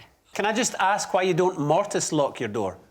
Modest? Mortise. Let me say In my defence. My friend is saying, Mary, you're a mortise to lock your door. You should put a chin in the middle like a die idea. Don't bring your cats down. I don't know what a mortise lock is. Well, you know the big lock. You unlock the big lock and then you unlock your Yale. No, he wouldn't be able to have a big key round his neck. You obviously aren't that security conscious if you've only got a Yale lock I've at only all got times. a Yale lock. I think if Sheila was that security conscious, she wouldn't tie her key to her cat. So 2 weeks ago, you went to the theatre and you got back at sort of 10:30 at night, 11 o'clock. Yeah. What time did you get back from the theatre? Usually about 11? About 11, Just yeah. making a note of this, I'm going to rob you. All right, what are you going to say? Lie. You think it's a lie? Lie. Yeah. I'm going with Mark. Lie. I think she's too sensible to do this, Sheila. OK. Yeah. You're saying it's a lie. Sheila, truth or lie? Well, it is a lie. Yes, it's a lie. Sheila doesn't keep a spare front door key on her cat's collar. En route to a meeting at the BBC, I gave CPR to an OAP. How old? David C. Pardon? How old? I'm 48. Why did she need mouth to mouth? Well, it turns out she didn't, and... but, you know, how do I know how you fix a sprained ankle? And how did you encounter the OAP? The OAP was just outside the tube station where the BBC was, and soon will be again, I believe. Which line? What? Which line did you get on? I got the train to Waterloo, and then I got the tube. Which colour? Well, she started off sort of pink, then she went red. Then she went a bit yellow, and then I just got her back again. What colour tube? Funny enough, when I got back that day and my wife said, what's happened today? I think, wow, what a journey. When did this happen? I believe that you've been on the London Underground. Thank you, Dave. Well, should we leave it at that? Not quite. Describe the scene. I saw people in a circle looking down on the floor. Right. Someone said, is anyone a doctor? And I said, yeah, there's loads of people. Yeah. She goes, I don't suppose you can do CPR, can you? And I went, can I do CPR? And as it happens, I can do CPR. So what does CPR involve? Yeah. Put my hand there, and I started doing this. Yeah. This. What's your rhythm? I did this. That's too slow. Yeah, that is It's meant to be you want it in staying real alive. Oh, sorry, I thought you wanted it in slow motion. It's the music of staying alive. You wanted it in the pink beat, It's yeah, but my record player's broke.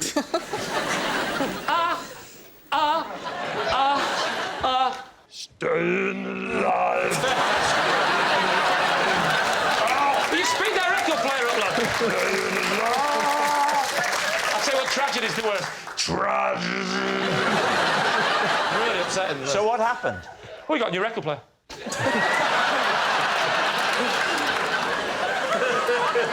How many of these did you do? I think I did. Still alive. That was a problem. I paused for the high-pitched note, and she went blue again.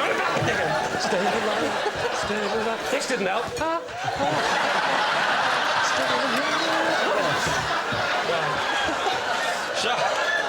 So I'd say I probably got through the first verse. OK, so you did the first verse of Staying Alive, then what happened? And then she literally got up at the right moment of the verse. She went, staying alive!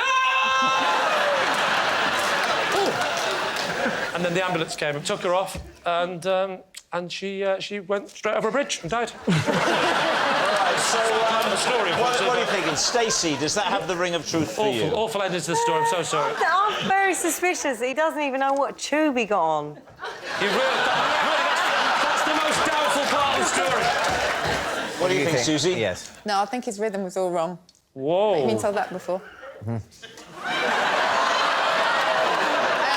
No, I don't believe it. Don't believe it? No. Then we think it's a lie. You think he was making all of that do, up? Goodness I'm me. afraid. Lee, truth or lie? It is, in fact, a lie! I missed. Yes, it's a lie. I was sacked from my job in a call centre for repeatedly using different accents on the phone. David's team. Who were you in a call centre for? Who did you work for? I was working for Royal Mail. Royal Mail? Yes. And what sort of call do you get? Where's my post? It was a while ago, and you used to not have Google, and people used to ring for postcodes. What's your favourite accent to do? So obviously Welsh is easy, so... Would you do the accent of the postcode? Yeah, yeah, that would... Sometimes you could do that. So, OK, I'll be the person who OK. needs my postcode. OK. That does sound like a pre-Google phone, I'll give you that. Hello. Oh, hello. Bula da. I need a postcode, please. That's nice. Oh, are you Welsh as well? Ah, dim eich ffordd. Oh, nachyn nawr I bydd y Mair. Ac y Mair are sitting at a panel ac I got a moron to your left.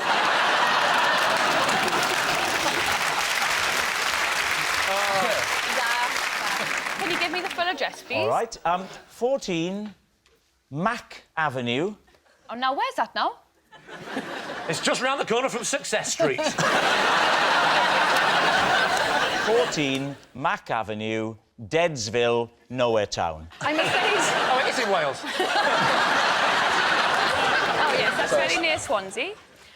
The postcode you require is S for Sugar, W for Wilson, 8, R for Robert, B for Bertie. That's a lot nearer Wimbledon than I expected. SW. Well, I wasn't always right. David, why don't you make an inquiry? OK. Hello. Well, hang on, you've got to ring her first. That's really good. The sooner this is privatised, the better. Hey there, hello, hi. Oh, I wasn't expecting to speak to an American. No, I know. It's exciting. I just came over here and I got myself a job. That's very good. That's Were very you working 9 to 5, by any chance? How can I help y'all? Well, I would How like... y'all doing there? You have a nice day? It's so hot here in London, I can't tell you. I'm sweating like a pig. Well, hang on, it's not one of those lines, is it? Yeah, it's real hot here. I might just get out of these hot clothes. In which case, at the other end, you'd hear, really? Oh, gosh, well, I certainly wasn't expecting that. So how did they discover that you were doing these voices? I didn't know, but they were listening in to check. For training purposes? And so they were listening in for a week on me. Look, I have as much of a sense of fun as the next man. But that's... I hope it's not him. That's very disrespectful to your employers. They were paying me, like, $4.60 an hour, I think. Well, work more hours. Work more hours, save up, you can go on a cruise.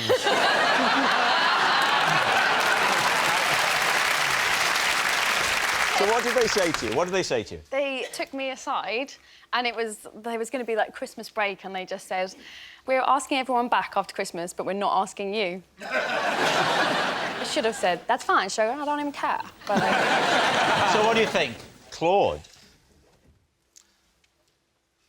No, you have to say it out loud. I think it's a lie. You think it's a lie? They wouldn't wait a week to fire her. I'd have fired her immediately. I think it's believable that you could be that bored in a phone centre. I'm leaning towards true. OK, you're saying it's true. Cariad, truth or lie? it's true. Yes, it's true. Cariad was sacked from her job for using different accents. Says possession. Right, under the desk is a box. If you bring the box onto the desk. Now, read the card first and then show us the possession. I recently took a crash course in taxidermy, by the end of which I'd managed to make this. OK, show us what this is. Pop it onto the desk.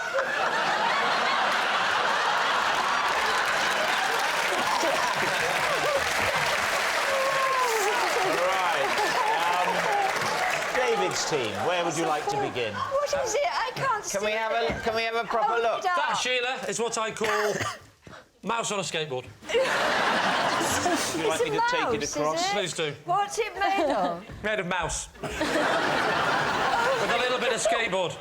Oh, no! Oh. How was he killed? He looks like he was... I should point out that he wasn't killed. He was found dead naturally. Looks like he was found walking down a very small alley. Careful, took ages. Oh. OK, first of all, how long was this course? This is the first course. The course is well, it takes place over about 16 weeks, so 4 months. A crash course that's... Taxidermy takes years to perfect. This is a crash. And how often did you go? It happens every week. Once a week? For 16 weeks. That's not a crash course. That's an evening class. No, not in relation to the proper course to become a professional taxidermist. Well, that goes on for 25 years and you meet once every 6 months? That takes 4 years, or until the animal dies. Can you... How did you do that mouse? Basically, I found a mouse. Where? There, on the stair.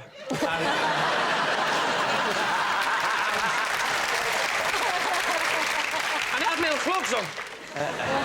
I found the mouse, actually, in the cage, which it was kept in because it was my child's pet.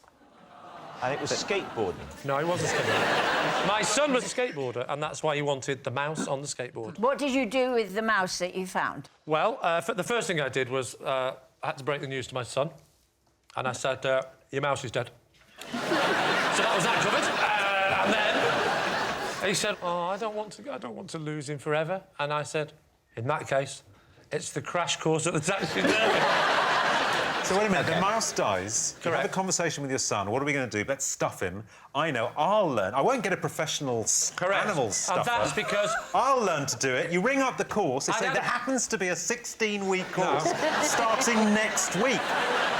How many people were on the course? I would say there was 12, 14, something like that. 12. There was 12. 12, yes. Sorry, no, it was a disciples' convention. Talk me through them. What sort of people were they? It was Matthew, Mark, Luke... Oh, sorry, there was a guy called Thomas. He wasn't sure if he wanted to be there. Tell us what you do. The first thing you've got to do is always check that the mouse is actually dead. So, sorry, it's always a... It's always a mouse. This course is just for mouse stuffers. No one had anything else they were interested in. So everyone, all 12 of you turn up, sit down, get your mouse out. You've got to remember that it's an introductory course. There was one guy, just one guy, Brian, a good entry turned up with a giraffe. He turned up with a giraffe and you went, you want the advanced course, mate, because we can't do this in 16 weeks. Next door, the one that's got the, the Velux windows. You can only stuff a giraffe if you've got Velux windows. That's the first thing you learn. What did you scoop the inside out? Thank you. Is someone finally interested in the art form? First thing you've got to do is get rid of the inside of the mouse. How? How'd you do that? How? Good question, Shirley. You get a sharp blade and you make an incision from the back of the skull all the way down to the tail. So what happens when you make that incision down the spine? Down the spine, yeah. What happens? So now I can only be described as a very, very horrific pop-up book. Because I opened it up like that. And it's not a pretty sight. I would describe it as sort of mouse spine-like. And I went all like that. And the fella said, first rule of get stuffed, taxidermy, crash course. He said, this is the interesting bit. He went, is never, ever open them from the back. I learned a lesson. You've got to learn, haven't you? You've got to learn. You've got to learn. So what did you do? Well, it means you got me needle and thread. So you stitched the mouse back up? Stitch the mouse back up, right. Get him back to how he was. Right. Turn him over, slice down the middle. And then what did you do? You have to... Effectively, there's no easy way of saying it. I had to scrape out his insides. With what? With the tools that they give you. What sort of tool is it? Well, there's many, many tools. You know those weird things you get when you're trying to get the last bit of lobster out of the claw? Then it's like a little fork. It wouldn't work with a giraffe, though, Oh, would no, it? just a giraffe. All you need for a giraffe is a spade and loads of bamboo. OK, so you scoop out... We learned that on day 4. What do you put back in to give him that healthy... You build individual fragments of bone shapes, but out of metal, and glue them all together. It takes 15 weeks on a Thursday night. What do you think, David? It sounds very plausible to me, but what is your team think? Sheila, what do you think? No, I think it's a lie. You think it's a lie? I can't see why anyone wouldn't believe that. I don't think there's any level on which any of us believe that. They're saying it's a lie. Lee? Yeah? Is it the truth or is it a lie? Oh, I actually have to go through the thing of pressing the button. Lie. Our next round is called This Is My, where we bring on a mystery guest who has a close connection to one of our panellists. Now, this week, each of Lee's team will claim it's them that has the genuine connection to the guest. It's up to David's team to spot who's telling the truth. So please welcome this week's special guest, Edward.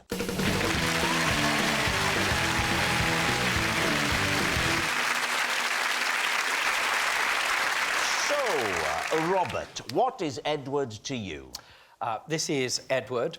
And I had such a crush on him at school that for the past 20 years, his name has been the basis for all of my passwords.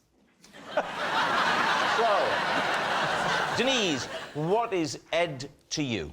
This is Edward, and he helped me pick up my car and move it after I got blocked in by Daley Thompson. And finally, Lee, what is your relationship with Edward? This is Edward. I once dressed up as his wife so that his son would think that he'd seen his mum in the audience at the school play. So, there we have it. Is Edward Robert's childhood crush, Denise's car carrier, or Lee's hoax husband? David's team, where to begin? Robert. So were you school buddies together? Not especially because Edward was terribly good at sport, you see. I seem to remember Edward being terribly good at the pole vault. How are you still in touch with Edward? We're not. I haven't seen Edward for a number of years. How is he doing, do you think? Would you still?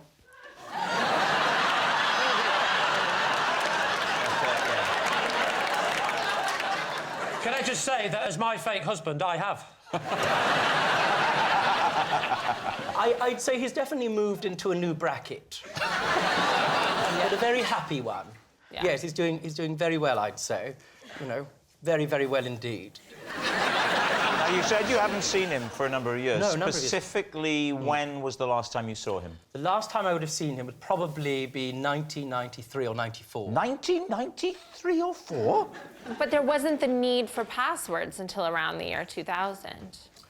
Well, yes, but they then came in, and I thought, what would be more marvellous than having Edward as the basis of my passwords? Is he still the basis of your passwords? No comment. What I will say is that I spent a long time when I was bored looking for him on Facebook and that sort of thing. And on one occasion, I found him and messaged him, and there was no reply. And I was very that's upset horrible. about that. And I always wondered what happened to him. And now I see. I'm struggling with this because this is a thing that is done. I had a crush on a boy in school, and his name is the basis for my passwords as well. And I've been trying to stalk him on Facebook, but he doesn't exist. He's not on Facebook, which makes him even sexier. But I'm saying this is... So you've got that exact story? Very plausible. Yeah, this is my story. His name's Luke Mate. Do you know him? Yes. You know... Luke? No, you Mate? don't. Because he was yeah, like... he lives 2 doors down from me. Single, newly single. No. Yeah. He works for Médecins Sans Frontières. He's a human rights lawyer, but works with them. But he takes 6 months of the year off because he runs a place for distressed puppies. He's a good guy. You know what? I literally just set him up with someone last week. That's so annoying. That's a great thing. Great guy. Hell of a guy. All right. Who would you like to... Very plausible. Who would you like to quiz next? Denise, explain what happened with Edward in the car and Daley Thompson. Yes, so I was parked in the car park at a stadium. Which stadium? Birmingham, Alexander Stadium in Birmingham. And Which car park? So, like, you had just to... VIP. OK. It's probably the Denise Lewis car park. I mean, to be fair, if you own a car in Birmingham, you're automatically a VIP anyway.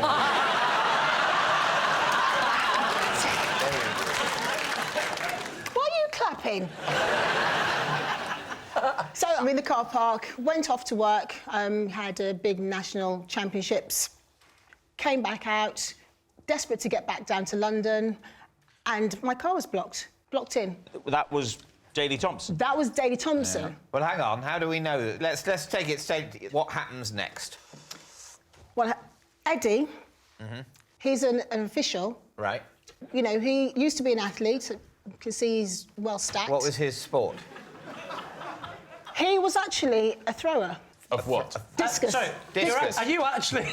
You're a BBC commentator and you called him a thrower. A thrower. So he's a thrower of the incredibly heavy frisbee. Yeah, he used to compete national level. OK. Didn't quite make it. Yeah. Didn't quite make it. It's not easy to get to the top. Yeah. It's not easy. That's such a show-off thing to do. I'm sorry. I'm just actually saying. really, really hard to be an amazingly good athlete. Some people can do it, some people can't do it, Eddie, I'm sorry. So there you are, Denise. You're blocked in. Edward is there because he's an official. He used to throw things. When does Daly come into it? Well, his has a private registration plate, and I didn't notice He's one that. of those people, Yes. Daly... What does it say? DT10. DT10, of course. DT10. Of course. Clever. Said to Eddie, I need to get out of here quickly. Yes. Can you help? Yes. He said, let me go and get some of these other throwers. They said, listen, if we manoeuvre this car, swing the back out a little bit, you should be able to manoeuvre around Daly's car. So you never met... I'm sure you have met Daley Thompson, but he never turned up during the anecdote. Couldn't find him anywhere. But it's only when I came back to the car did I realise it was his car because of the number plate. But you were looking for him before that? Just to reiterate, the person I need to talk to now is Daley Thompson, because if there's someone who understands a parking crisis, it's him. Can I just check, have you two met? Because you need a really good defence lawyer. No, I do. Can you continue? Yes, please do. So Eddie came to my aid Yeah, and helped me manoeuvre the car, yeah. and away I went. Away you went, and Daley Thompson turned up presumably later. I don't know, because I didn't see him. You didn't see him. Have you seen him since? Yeah. Yes. And have you mentioned this story to him? Yes. And, OK, that checks out. What did he say? You can do. Yeah, that's What the did he question. say? Yeah. Oh, shut up. He said, oh, shut up. Listen, I've known Daley a long time. One of the first things he said to me at the age of 14... Yeah. He called me... Look after this bear.